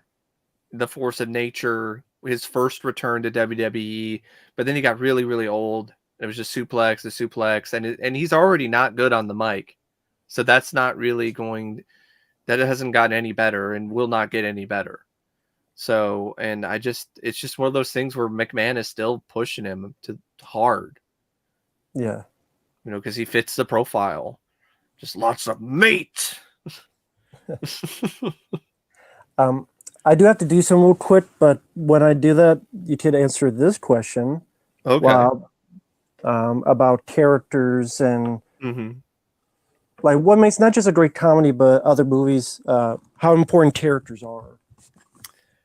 Specifically for the comedy genre to start off with, Ryan, I definitely do agree with Matt that what makes a great comedy is that it has great and memorable characters. Because a comedy, in a lot of ways, what makes it so memorable and so strong and something that you want to watch over and over again is because of the strength of the characters. Like if you think about all of the great comedies, think about Animal House, you think about the original Ghostbusters, you think about Stripes, you think about even more somewhat contemporary, at least for the time, stuff like Superbad or so on, or The Hangover. Like they all had good, strong characters that were memorable and fun, and you liked being around. In a lot of ways, it was kind of the equivalent of being around a really enjoyable group of people. And the jokes also came from that as well. And yes, a great comedy does need to have some clever writing and needs to have more than dick, fart, and poop, and titty, and drug, and cock jokes and all that other stuff. It needs to be more than just crass humor, which I think a lot of films have done in that genre, sadly, since it seems like a lot of comedies have been trying to replicate the success of The Hangover. When that film came out and did gangbusters, the comedy genre just has not really been the same. You don't see a lot of films that are trying to be like National Lampoon's Vacation or some of these other stuff. I mean, a great example is the Vacation reboot was trying to be The Hangover with the gross out humor and all this other stuff. Garbage. And yeah, and it's just one of those things where they just tried to keep replicating the success of something that worked so well and left such a big mark on popular culture at the time. I think Superbad was another film that films tried to emulate. And that's happened before in the past with comedies and so on, but it just felt like there was a little more variety in the genre in like the 80s and the 90s. You would have a film like Nothing But Trouble, which was a dark, twisted, weird, like what the fuck comedy. You don't get a lot of that kind of comedy nowadays. A lot of it's just trying to be edgy, trying to be crass, dick and fart and drug jokes and so on. And I agree, characters are very important, and there's a lot of comedies today that work all right, even if the comedy isn't like consistently funny for me if the characters are strong. For instance, I had some fun with Blockers with John Cena because I didn't mind the characters. So like when that happens, I can deal with some of the other comedy if the characters are strong enough. And when talking about just any genre of film, yeah, I think just film period. What makes a great film great, or what makes a film good to me, is a series of factors. And one of them is strong characters. It's characters that I like, that I enjoy being around, that I either love to hate or just genuinely love. Yeah. And not characters that I'm indifferent about or characters that I just want off the screen. And I also feel that some depth to them is a good thing, but if you have them show personality, show different quirks, show some sort of inherent charisma, well, then that can make up for whatever lack of character development that those characters had, because really And talented people have really good personalities. Bill Murray is kind of an asshole in real life. Yeah. But you can't say that he's not a dynamic personality. Like, he's a guy, when he's on film, like you really are drawn to him. Some people have inherent charisma. Some actors don't. They just don't. Yeah, and I was saying that it's all, granted, yeah, it's all subjective. All we can view, though, and say is our subjective. And some people may look at a film and think that has strong characters, while the other disagree. Mm-hmm. And to me and to you, they're just not as seemingly adapt or writing strong characters or likable characters in most of any genre nowadays. A lot of them, they're focusing more on what it says about society. They're focusing on a lot of subtext, a lot of social commentary, or they're focusing on, especially in the current trend, the nostalgia bits, the flashbacks, the do you remember this, that kind of stuff. Or they're focusing on the action, or they're focusing on certain set pieces and certain spectacles. They're not really focusing on the strength of characters, whether it's their personalities or whatever. And going back to the three factors, like the two other factors for me are definitely the story. Like, that's another, the strength of the story. Is it compelling? Is it interesting? Does it consistently engage me? A lot of stories today in film are just very spotty, like, or they don't engage me at all, and it just makes for a very boring and frustrating experience. Even with all the flashy visuals and with all the budget and with all the effects, like if you don't have a story that's drawing me in, and isn't, in my opinion, a spin on an old idea or an attempt to do something like that. If you're just going to give me the same thing, if you just give me reheated leftovers from decades ago, well, that's just not going to fucking cut it for me. I mean, in truthfulness, that's what the new Star Wars were. Trying to be very pretty, but reheated leftovers, poor story. And yeah. But trying to be beautiful visually. And I think really enough. Yeah, prime example of that kind of storytelling is Ari Aster's filmography, Midsummer and Hereditary. The Burger King movie. The Burger King crown at the end. Jughead. The Jughead origin story. So that's where he came from. It's a prequel to Archie. And then the third thing to me, honestly, is the person behind the camera, because I think a director is very vital to a film, because the director, it is their job to steer the ship in one way or another, and there are a lot of directors that have a lot of influence on the films that they're making. When it comes to who they're hiring, to be their cinematographer, or, who's working with them visually, because visual representation, like the visuals of what you see from the story and from, the screenplay, is something that makes film stand out from a novel or some other, written form. And we've all seen films that have a good story, at least have a good concept, and they have a good cast, and they have these other elements that should lead to a successful film, but the characters are not strong and the direction is bad, and so it doesn't work. It's disappointing. Yeah. Waste of potential. So we have Johnny asking if we ever create pictures on paint. I never have, because I can't draw for squat. No, I will say this. I did take a bunch of classes in college at Washington State University, Vancouver, for digital technology and culture. And there I did try to dip my hand into doing digital art and working with Photoshop and After Effects, and it was awful. I suck. That is not for me. I'm better at editing videos. Like I can edit some videos. I can do some really nice looking edits.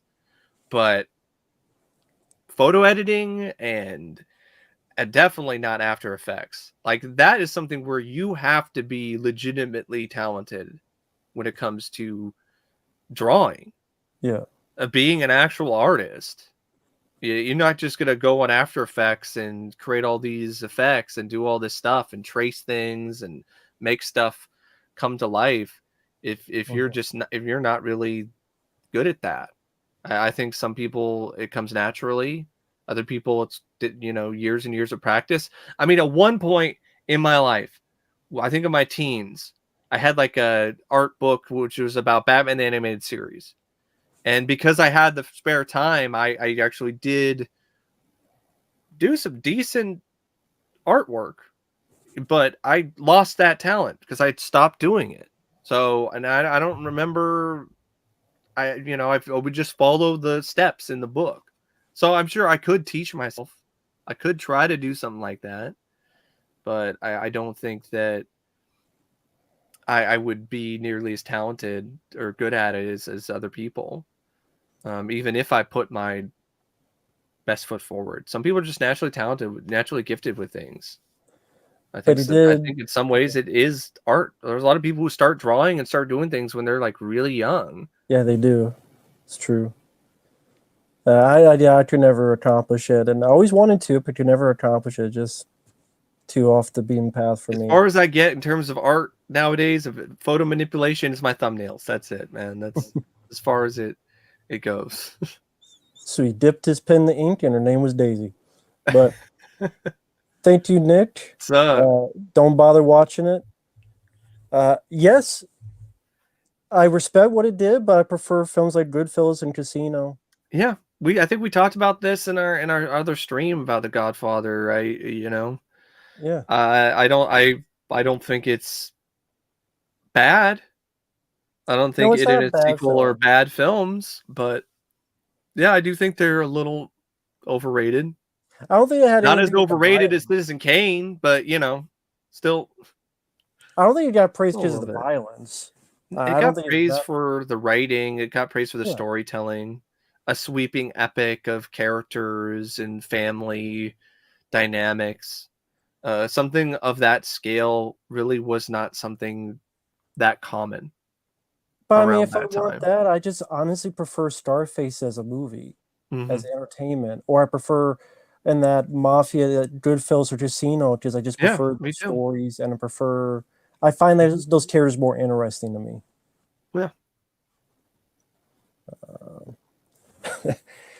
Yeah, I mean, yeah, Halloween 20 had the same plot, just like Stream had the Hmm. same story. I mean, the same title, Stream. Texas Chainsaw It Massacre. was All also attributed to successful. Tabasco. That's what happens when you Yeah, have something that's as successful as Halloween 2018. Hollywood is just going to see the success. They're going to see the dollar signs. They have dollar signs in their eyes now. Like they're fucking Scrooge McDuck or some fucking cartoon character from a cartoon back in the 80s about some rich guy, or Montana Max. You know, Scrooge McDuck is actually kind of a nice guy. It's more like Montana Max from Tiny Toons. That's who we have, like, did fucking running around making decisions and shit. It's Montana Max. I think that's his name. But the money. It is about the money. It goes back to like it's not the same thing, but Jurassic World. It was successful, made a lot of money. started. Oh, what was the? Why was it successful? What did it do? Oh, Star Wars: Force Awakens. Take a little bit of that. That was humongously successful. They see what's successful. It's a movie business. Um, they don't want. They're afraid of, and it's understandable in the business sense, to do something a bit more refreshing or a bit more of difference, because if it flops, then they get fired. The Because you greenlit this and this lost money, and there's a lot of good movies in the past that tried and have lost money. Let's be And honest. there's a lot of bad movies. I mean, Yeah, I enjoy Howard the Duck as a guilty pleasure, but I'm not going to sit here and say that's a really good film. It's not.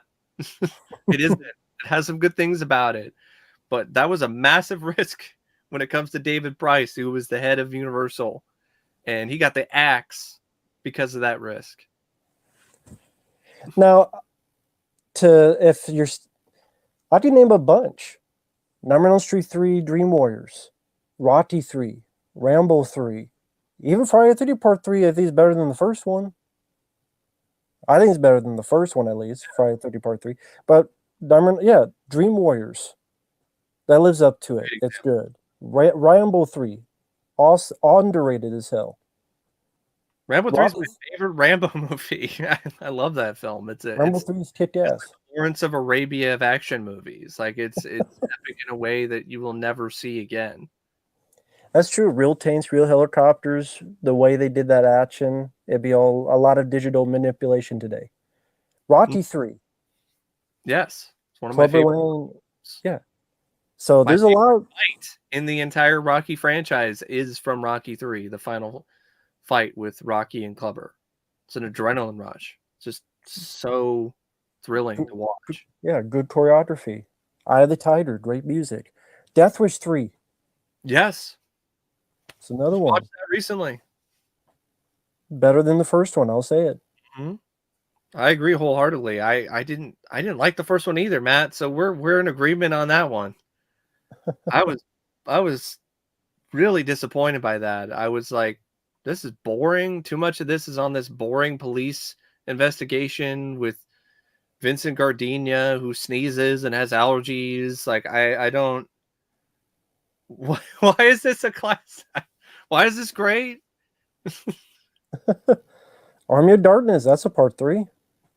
Yeah, I mean, I really like Evil Dead, the That's first. just his 3. Yeah.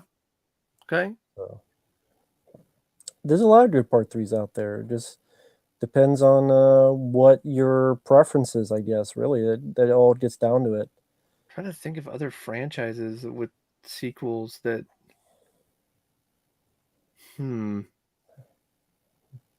Halloween 3, that's an underrated one. Yeah.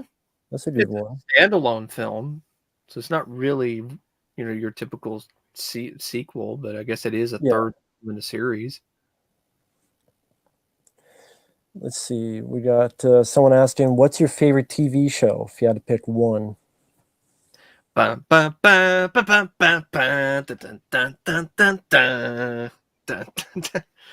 from the Crypt, of course. Like it was definitely going to be Tales from the Crypt. I also really like other anthology shows like Amazing Stories, the 80s Twilight Zone, mainly the first season, because the second season was really disappointing because there were a lot of segments and episodes that just really weren't that good for me. And I like I like sketch comedies. I'm a big fan of sketch comedy shows.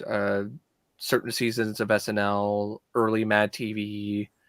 I like Seinfeld. I think that's a fun show.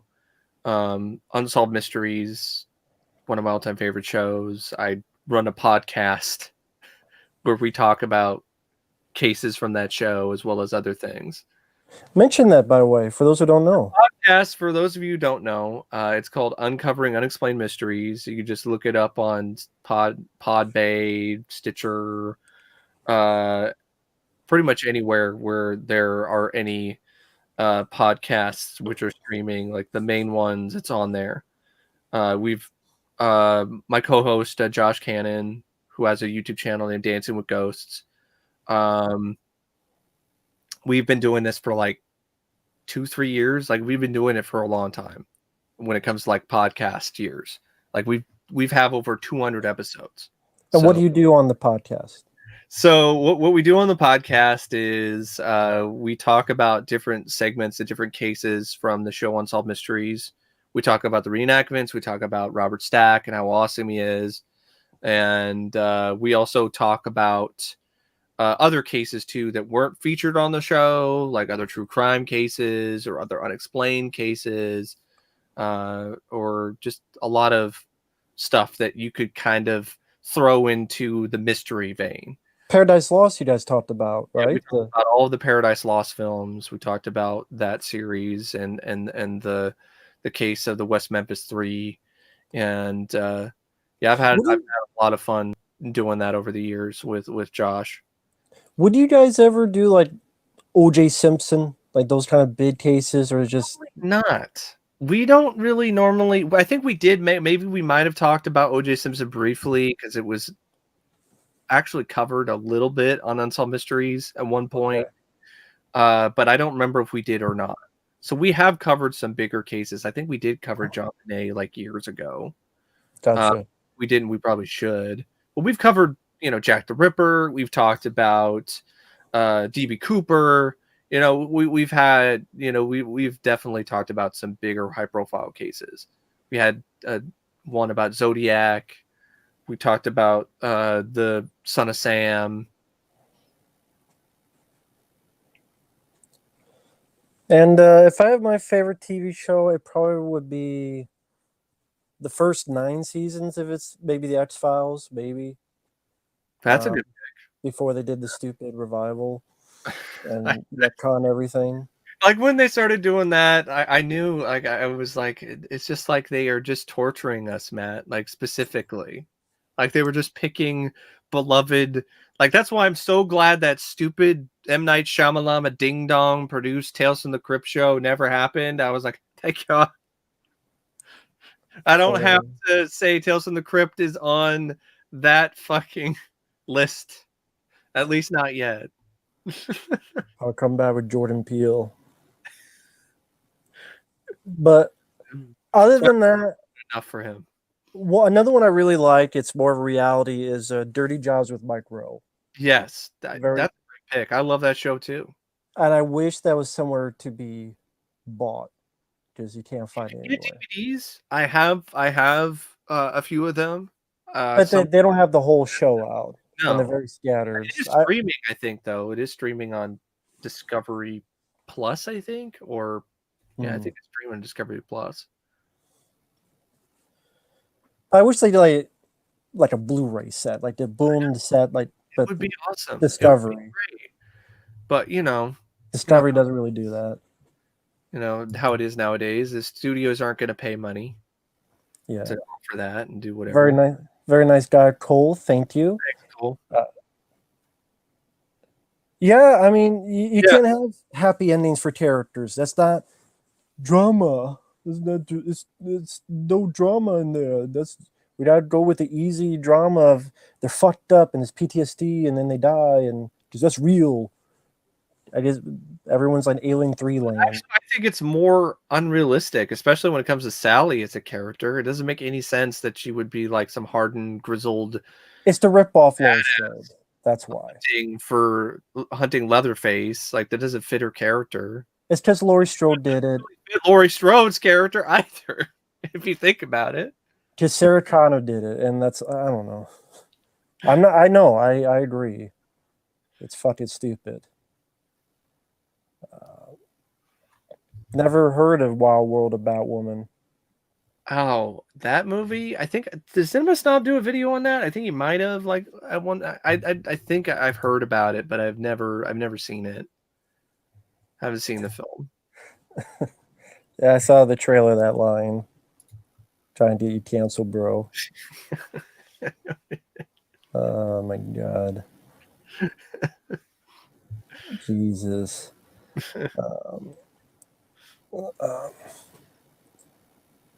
Not for me anytime soon. I'll do it eventually, but I want to cover the other films first, because I CGI Freddy versus Jason versus Ash movie. Like, are they doing it, or But would you see it? depends on how well it's done. If you get the original voice actors, sure. If you do it well and you get Robert Englund and Bruce Campbell to voice it, which will work better because they're too old to play the parts. Yeah, that's why I would love to see a Robocop versus Terminator animated movie. It can be direct to video, it can be direct to streaming. That's fine to me. And then it would have Peter Weller and Arnold Schwarzenegger voicing Robocop and Terminator. Yeah, animation would be the way to go. Like those DC animated films, which are really good. If you do it with that, I'm not saying that style, but with that competence, then yeah, I would like to see it. Let's see. Sorry, guys. It's a lot of people watching. Thank you, guys. The Peacemaker TV show, I didn't see. I want to see it. I did get a hold of it. I will watch it sometime because I really did like the Suicide Squad. It's another film I need to review one of these days. I got the film in 4K. I think I'm probably waiting to rewatch it because it's been a while since I saw it last.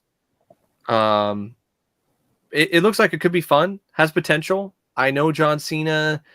He's very much, honestly, mostly a miss when it comes to his filmography or a lot of his work as an actor. But I think the Peacekeeper character, I think that, or Peacemaker, or whatever it is, Peacemaker. I think that's a character that was a hit for him. I think he did a great job. I think that fit him and his personality and who he is. And I think the show has potential for that reason alone. And James Gunn is involved. So, you know, it's something that I think definitely has potential to be a fun show. I remember not minding Whiplash. I remember the acting being pretty good. I haven't seen that one yet. It's one that I've heard a lot of great things about, especially J.K. Simmons. He's very intense. It's definitely one of the most intense roles he's done. Miles Teller is the the Yeah, he other did a good job in it. Miles Teller's an actor that I think, in all honesty, is a little underrated. What was He's got the range. was there a boxing film? Was it the Yeah. I forget what it was called?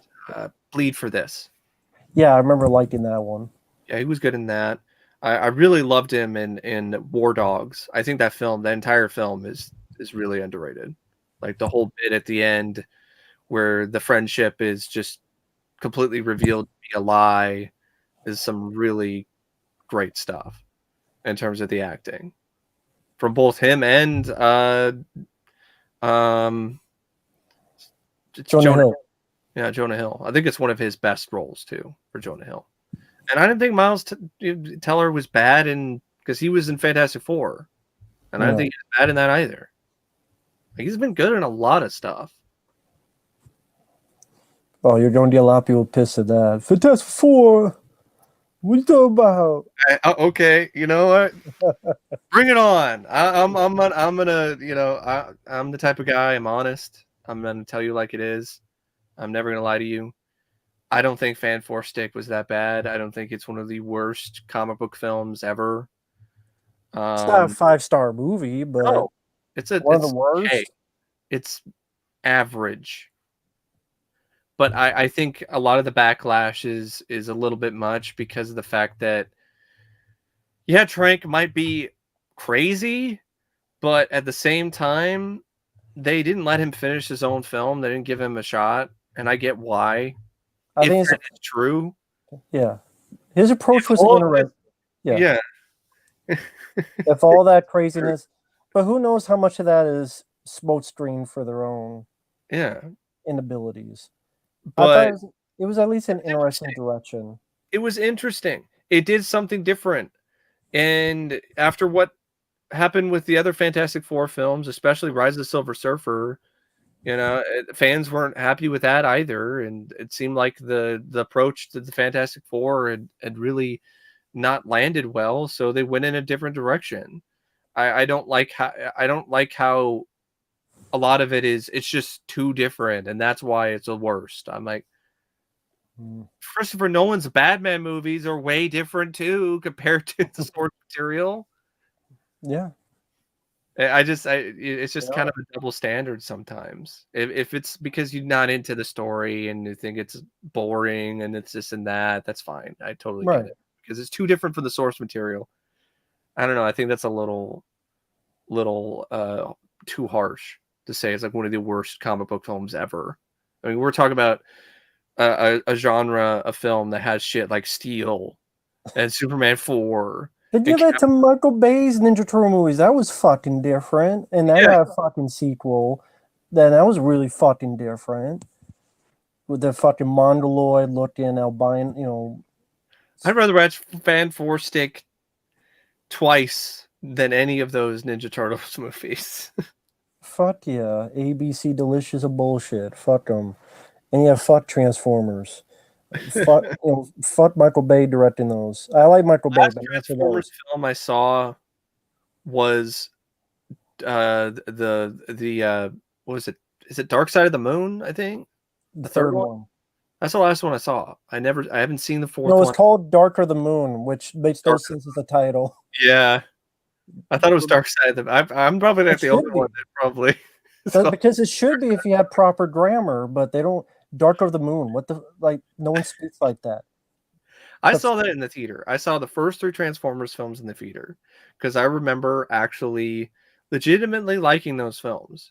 Like I was following up on that franchise, and I didn't grow up with the cartoons. I didn't grow up with the Transformers toys. I grew up with Beast Wars. That's what I grew up with. If we're talking about Transformers, I didn't grow up with the original Transformers or the '80s animated movie. But I can't say I legitimately really, really care about Transformers myself right now. I remember revisiting the first 3 a while back, and I remember it not holding up.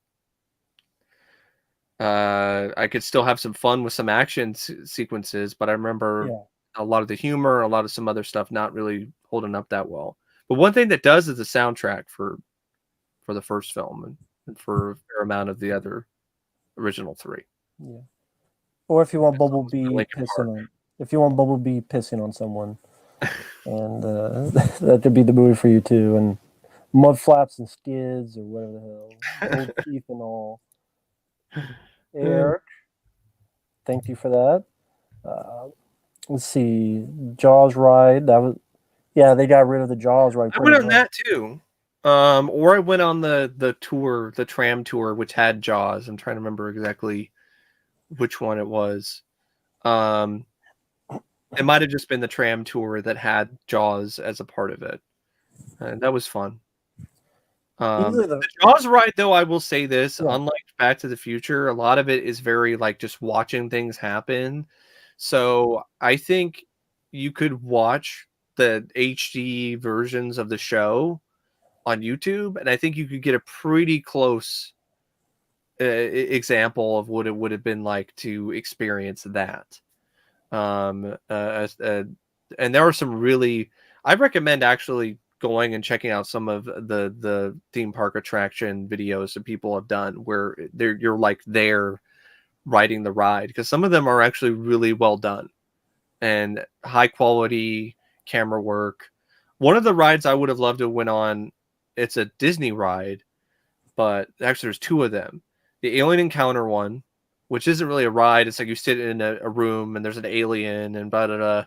It was originally intended to actually be a alien, like 20th Century Fox alien ride because of the deal that they had with MGM, which is weird that even led to Alien being a part of the distribution. That was just weird how they got the rights to Alien through that.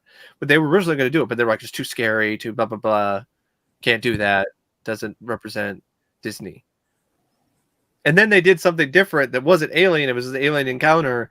It was just a ripoff, and it was still controversial. Like, it didn't matter what they did with it.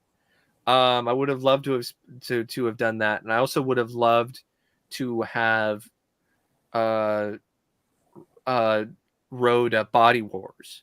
I heard it makes you sick. I heard it was bad. Like, whatever. It's like Inner Space, the ride. That's why I would have loved to have been able to take a trip on that ride. Speaking of Honey, I Shrunk the Kids, I did actually take part in that attraction. It was years ago. It was with my dad. It was so fucking long ago. I barely even remember anything, but I do remember actually taking part in that attraction. That was pretty cool.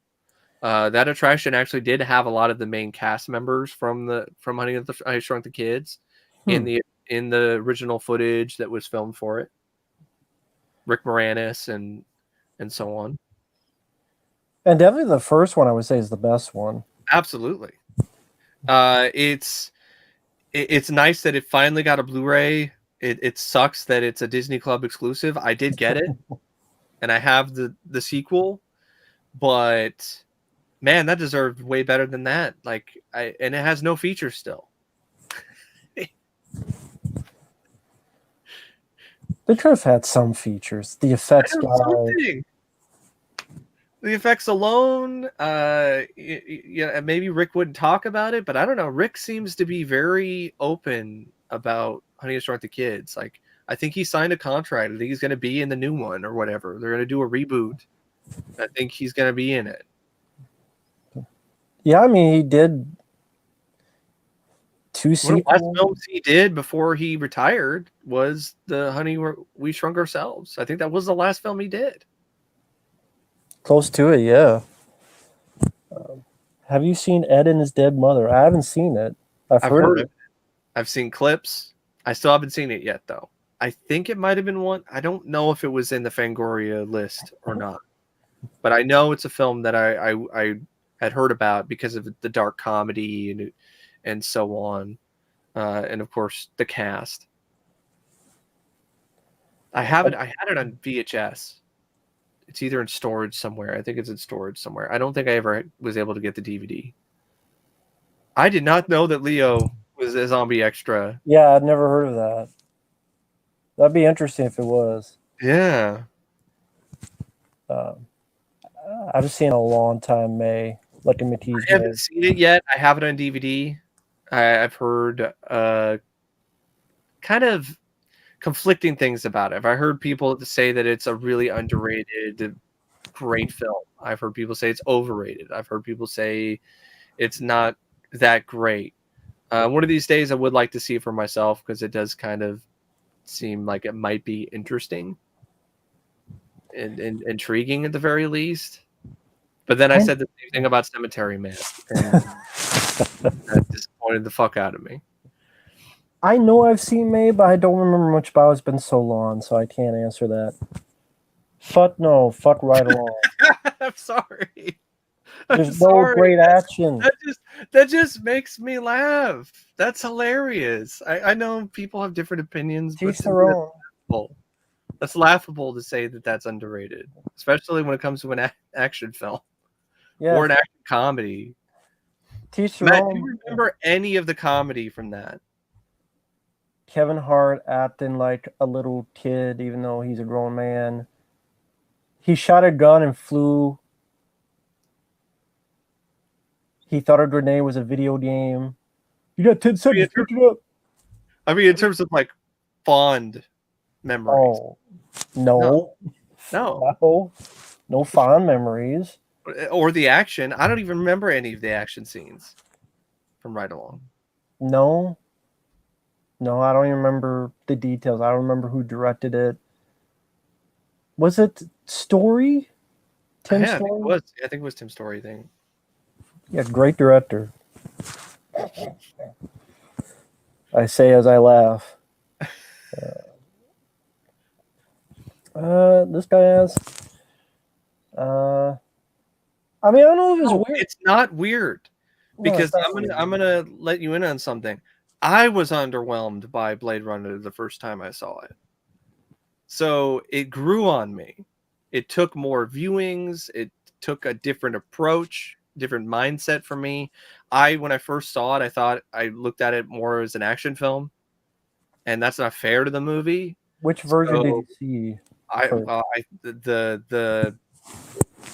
The not the final cut, the one before the final cut. The director's cut. The director's cut. I think when I first saw it, I saw the narrated one. That was the first one. I don't blame you not liking it then. The narrated one. Just as a kid, think it'd be an action film, and nowadays I liked the film. It's just not a favorite of mine. I like the sequel more. I would say I love Blade Runner. I did a review of it like a while back. Like I really find it to be a special film. But that's after many years. That's after changing my mindset on the film. It's after seeing so many films and doing all this research and doing all this other stuff. And also after reading about the making of the movie. It's kind of like what happened with David Lynch's Dune for me, which I was kind of like, okay, all right, when I saw it on VHS, but then I got the making of the film, and then I was like, I need to watch this again because this is just an unbelievable amount of effort. There's just so many things that they did, and so many effects, and so many different countries that worked together. The throne room was made entirely out of real gold. And just the attention to detail, and then I watched it again, and I was like, this is just stunning. And then check it out in 4K, like, wow. Blade Runner is a film, I would say, for me, I liked more for its visual and music, more so than its characters, except Rutger Hauer. I get it, 100%.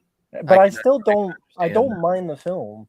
Mm-hmm. It's just, for Harrison Ford, I prefer like Indiana Jones or. Oh yeah, me too. Like if we're talking about Harrison Ford, like yeah, Blade Runner is not on the same level as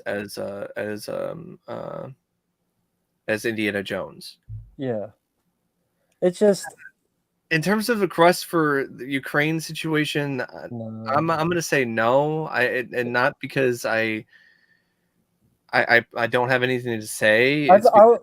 We'll say here, we feel bad for the people in Ukraine. Yes. Wish them the best. Very bad. I don't know if any of us have but subs who are in Ukraine, but if you do and you see this, we wish you the best, guys. yes, And absolutely. also, I mean, not everybody in Russia is for this. That's another thing. It's not everybody in Russia for this. Hmm. It's just assholes in power, like we have Yeah. assholes in power. And Sally, that's just how it is. I guess I wouldn't do a video because I don't know enough. Exactly.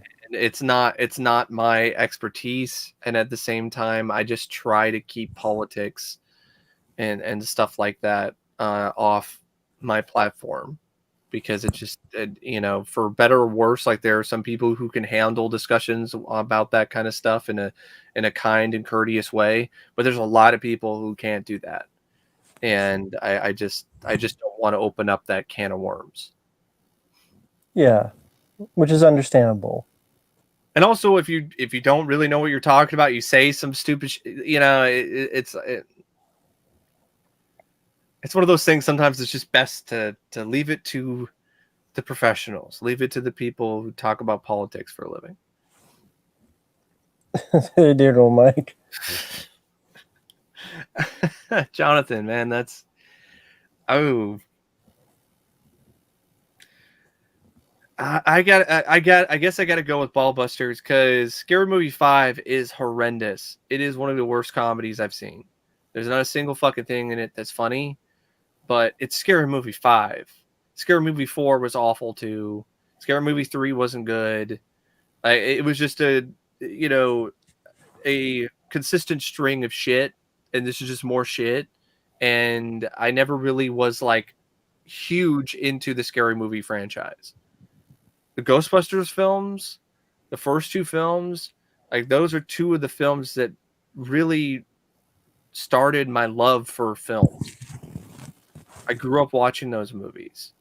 So having Ballbusters and everything that they did to the legacy of that series and just a lazy half-assed remake of the original and shooting the logo of the franchise in the dick, that's just disrespectful, and that just pisses me off more than Scary Movie 5.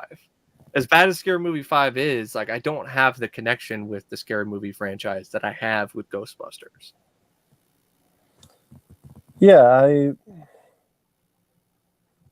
Also, to this day, like there are still people that spew this bullshit and this nonsense that it was hated by fans because they were sexist or so on, and I'm so fucking tired of hearing that. I was tired of hearing that when that film came out, and I'm stunned that I'm still hearing it now from fucking popular YouTubers like Honest Trailers. They did one for Ghostbusters Afterlife, and they had to throw in something about the 2016 film and how it was hated on and it was unfairly judged. And it's just like I get if you like the film, but if you're going to sit here and say that it was received poorly because the entire fan base were a bunch of sexist, misogynist men living in basements, that's fucking bullshit.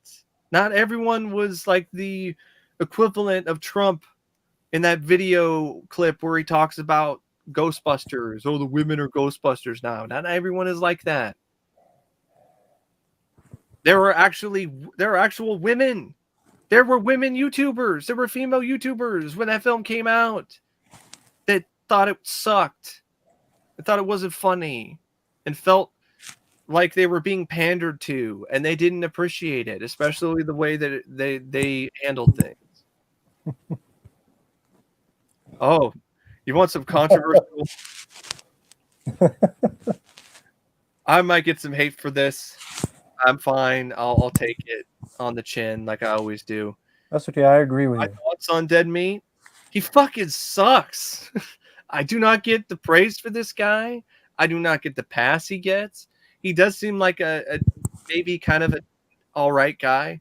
Although I've seen some tweets from the guy that were kind of really not so nice and kind of made him appear like kind of a dick who can't handle criticism. But that's just That's just me. Maybe he was having a bad day. Sometimes that happens.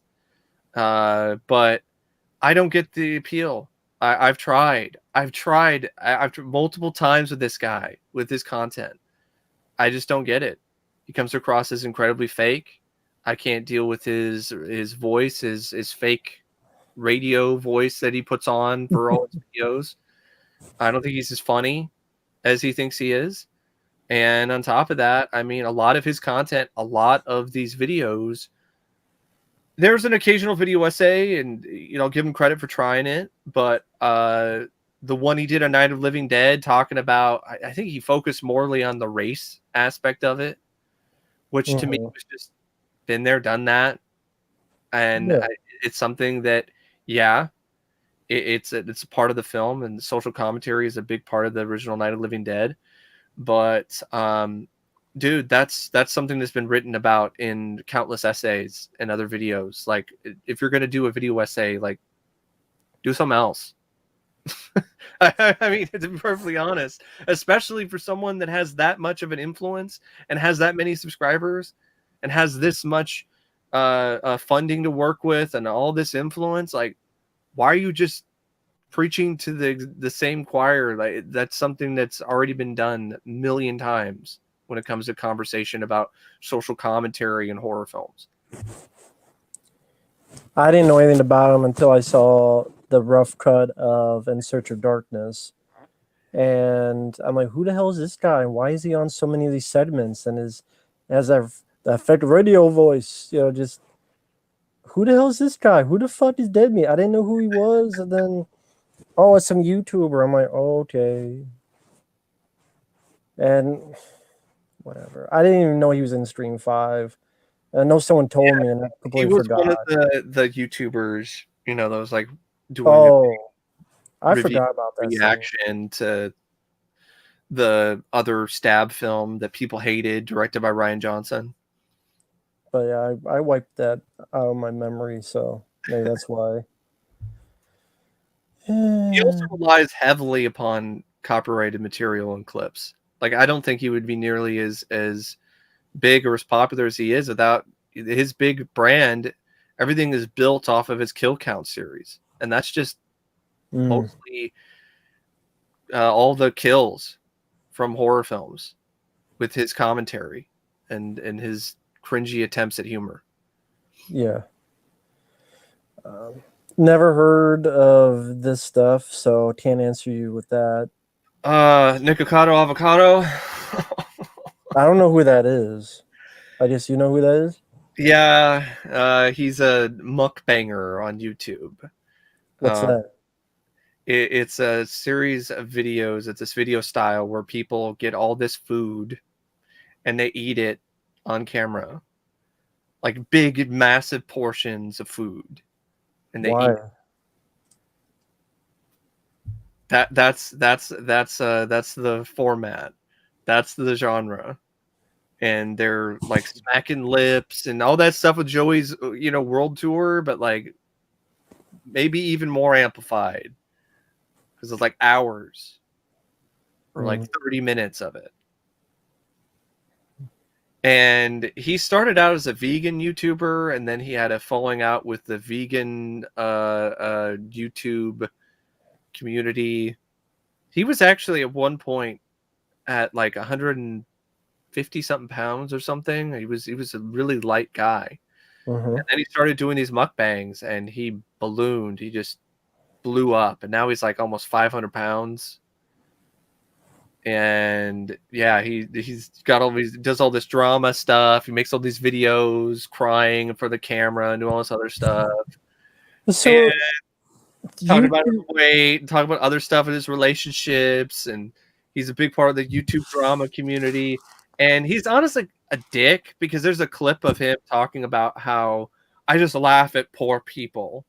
Like, poor people are hilarious. Because he's made a ton of money off of this fucking bullshit. He made money getting to 500 pounds. Yes. I know, Matt. It's disheartening. It sucks. We might as well be in a dystopia. We might as well be in idiocracy. I just feel like, so many fucking days, idiocracy, man. Or we just want to be like, somebody put me Jesus back in the Christ. fridge.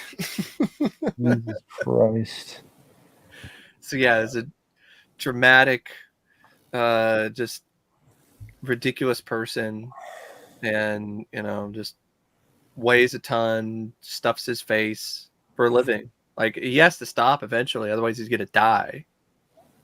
Yeah. I mean, you go from 150 to 500. That's a bit steep. I mean, I'm just saying. So I think he's asking about thoughts on the Saw saga. I don't know what that is. Probably The the Saw Saw, films, maybe. the Saw films. I don't mind the first. The second one, maybe. After that, I mean, yeah, you say Friday the 13th films and other sequels, maybe a little, but they still felt they had more variety, intricacies, while Saw really did feel like the same movie over and over again. Yeah. I haven't seen all the Saw films, but I worked in the movie theater when some of them were coming out.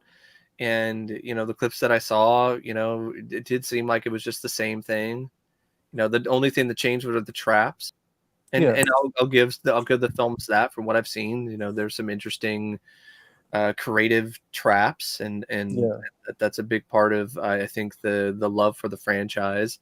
But I mean, when you get to the point where Costas Mandalore is like the big star of your franchise, well, then I think it's gotten to the point where things are really, really up shit creek. Costas Mandalore, he's your star. Like, at that time, most people were like, "Who the fuck is Costas Mandalore?"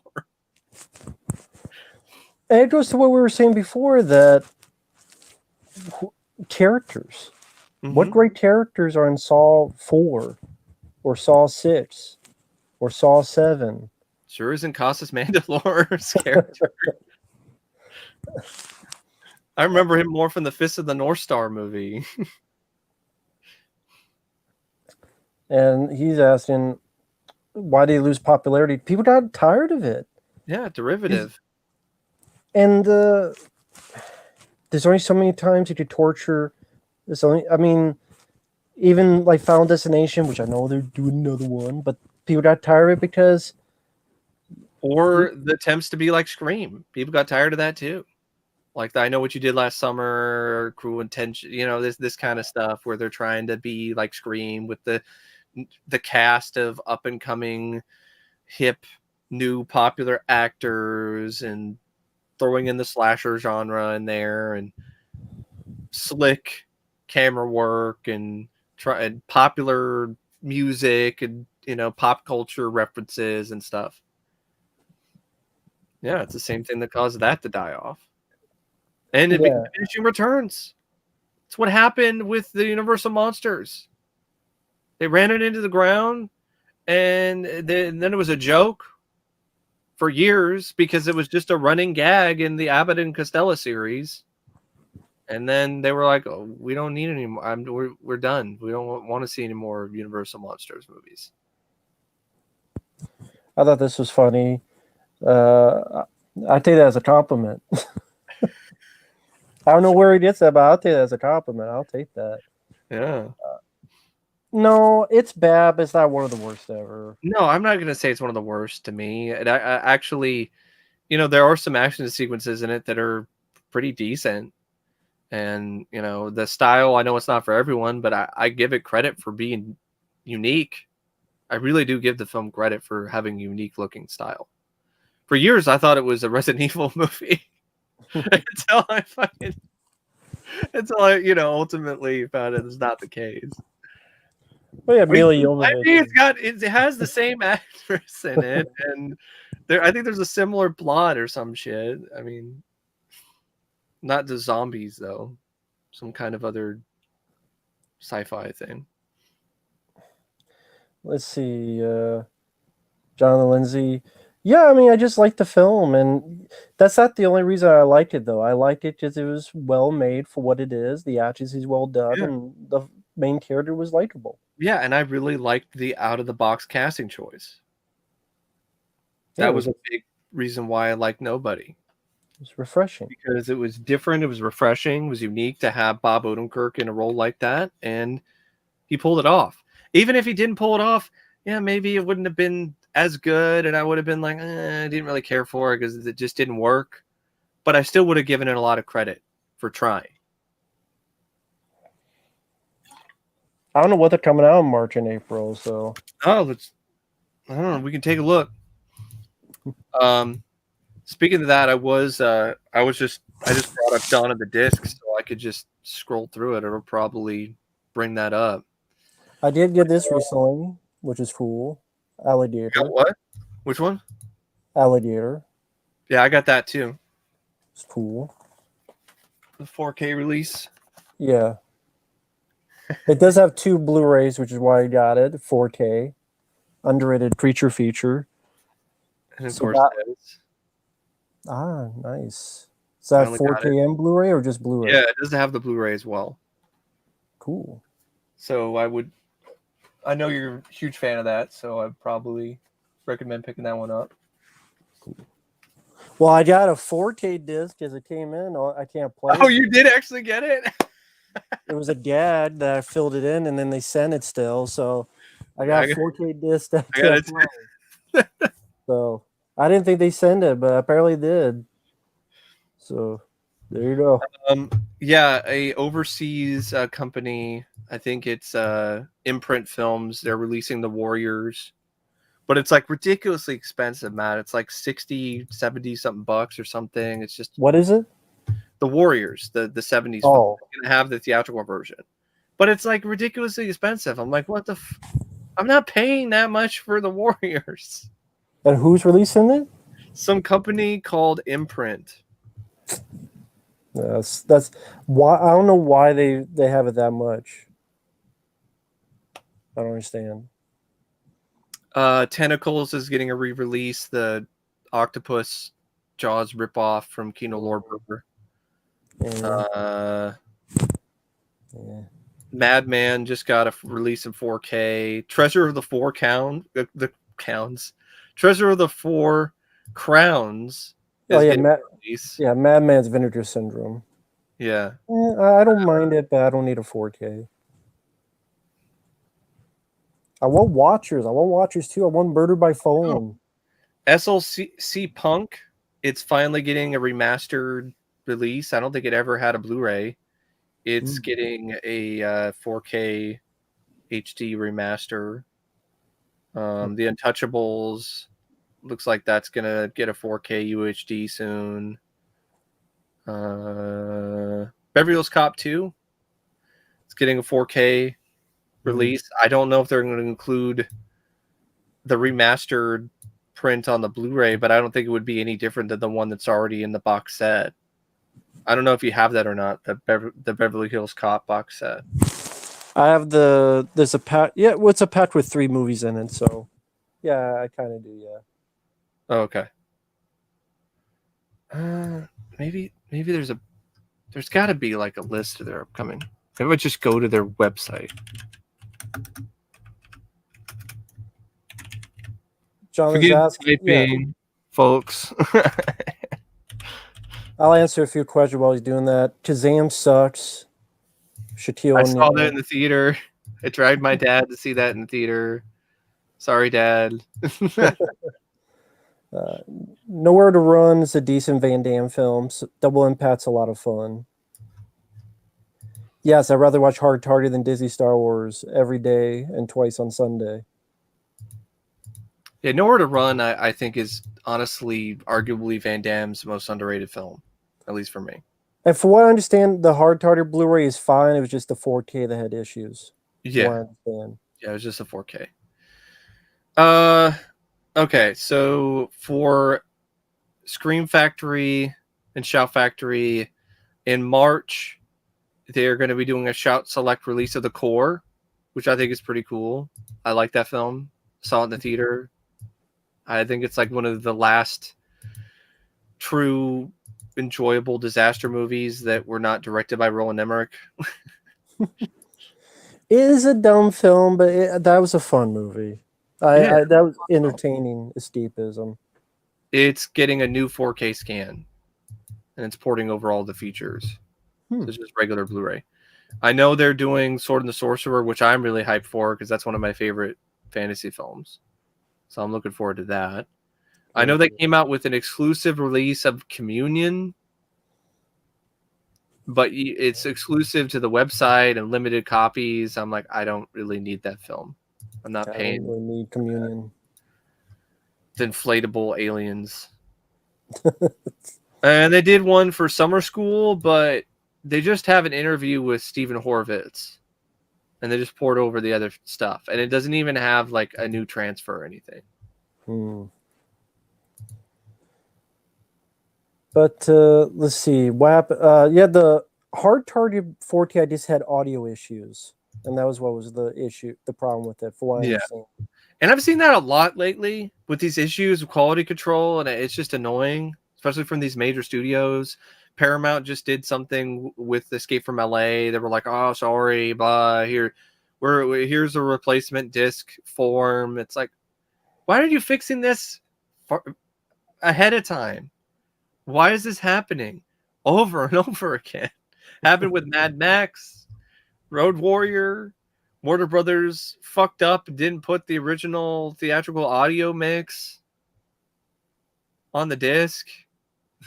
It's only the remix in Atmos. So it's like, and you're a major studio. Like, I don't think there's an excuse. But that's just me. But yeah, in April, yeah, it is underwhelming. I mean, they are doing for Scream Factory. They're doing 4K releases of the Happy Death Day films. I like those movies. I am fine with the Blu-rays. I do not need the 4K releases, and it's not anytime soon, unless somebody sends them to me or they're on sale or they're cheap. I'm not paying $35 for those in 4K. Just not. Someone asked you about the Steve from LA 4K. I'm actually fine with my Shout Factory Blu-ray for that movie. Because that has features, and I think the Steve from LA, there's issues with that as well, I believe. Yeah, there's issues with it, and I don't think the film is going to really benefit a ton from 4K, especially not some of those scenes that already look bad in regular definition, regular high definition.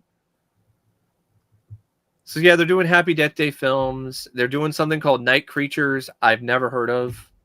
Have you heard of this movie, Matt, with people riding on horseback with never heard of Night Creatures, like the bullies from Karate Kid from the Halloween scene, and they're also doing Cursed in a collector's edition. You know, you're running out of fucking titles to release it for a collector's edition when Cursed is one of those fucking titles. But Satches are not just, I do think they're number ones, but just if they can get the rights, that's just how it comes down to it. And speaking of some of those films like Nightlife, I heard in a comment from someone who I think is somewhat a part or knows somebody in this kind of industry, said that Sony had the rights. They were going to do something at one point. Then they got lazy and just decided not to do it because it's over in some warehouse somewhere and they didn't want to fucking deal with it. That's what I heard. I believe it. That's the thing. I believe it. Fucking ridiculous. And no, I don't know why the new Batman movie is 3 hours long. No fucking clue why. And no, the Cursed Collector's Edition does not have the version of the film that's the director's cut or the unedited version, the intended version. Like, no, it doesn't have that. For what I understand, the Blu-ray disc on Hard Target is the one that works. It's just the 4K that's having issues. The 4K disc in the original print. So they pulled the original print of Hard Target 4K from Amazon and from other places, and the one that they put out recently, the one that I got from Amazon, is the corrected disc. And Speaking of Smart Target in 4K, I really, really would like to see Kino Lorber do Time Cop. They have a deal with Universal. Let's go. Let's fucking go. Time Cop. yeah, that'd be nice. That'd be awesome. Someone's asking you're paying Space Jam 2. It's a pretty awful film. It's not funny.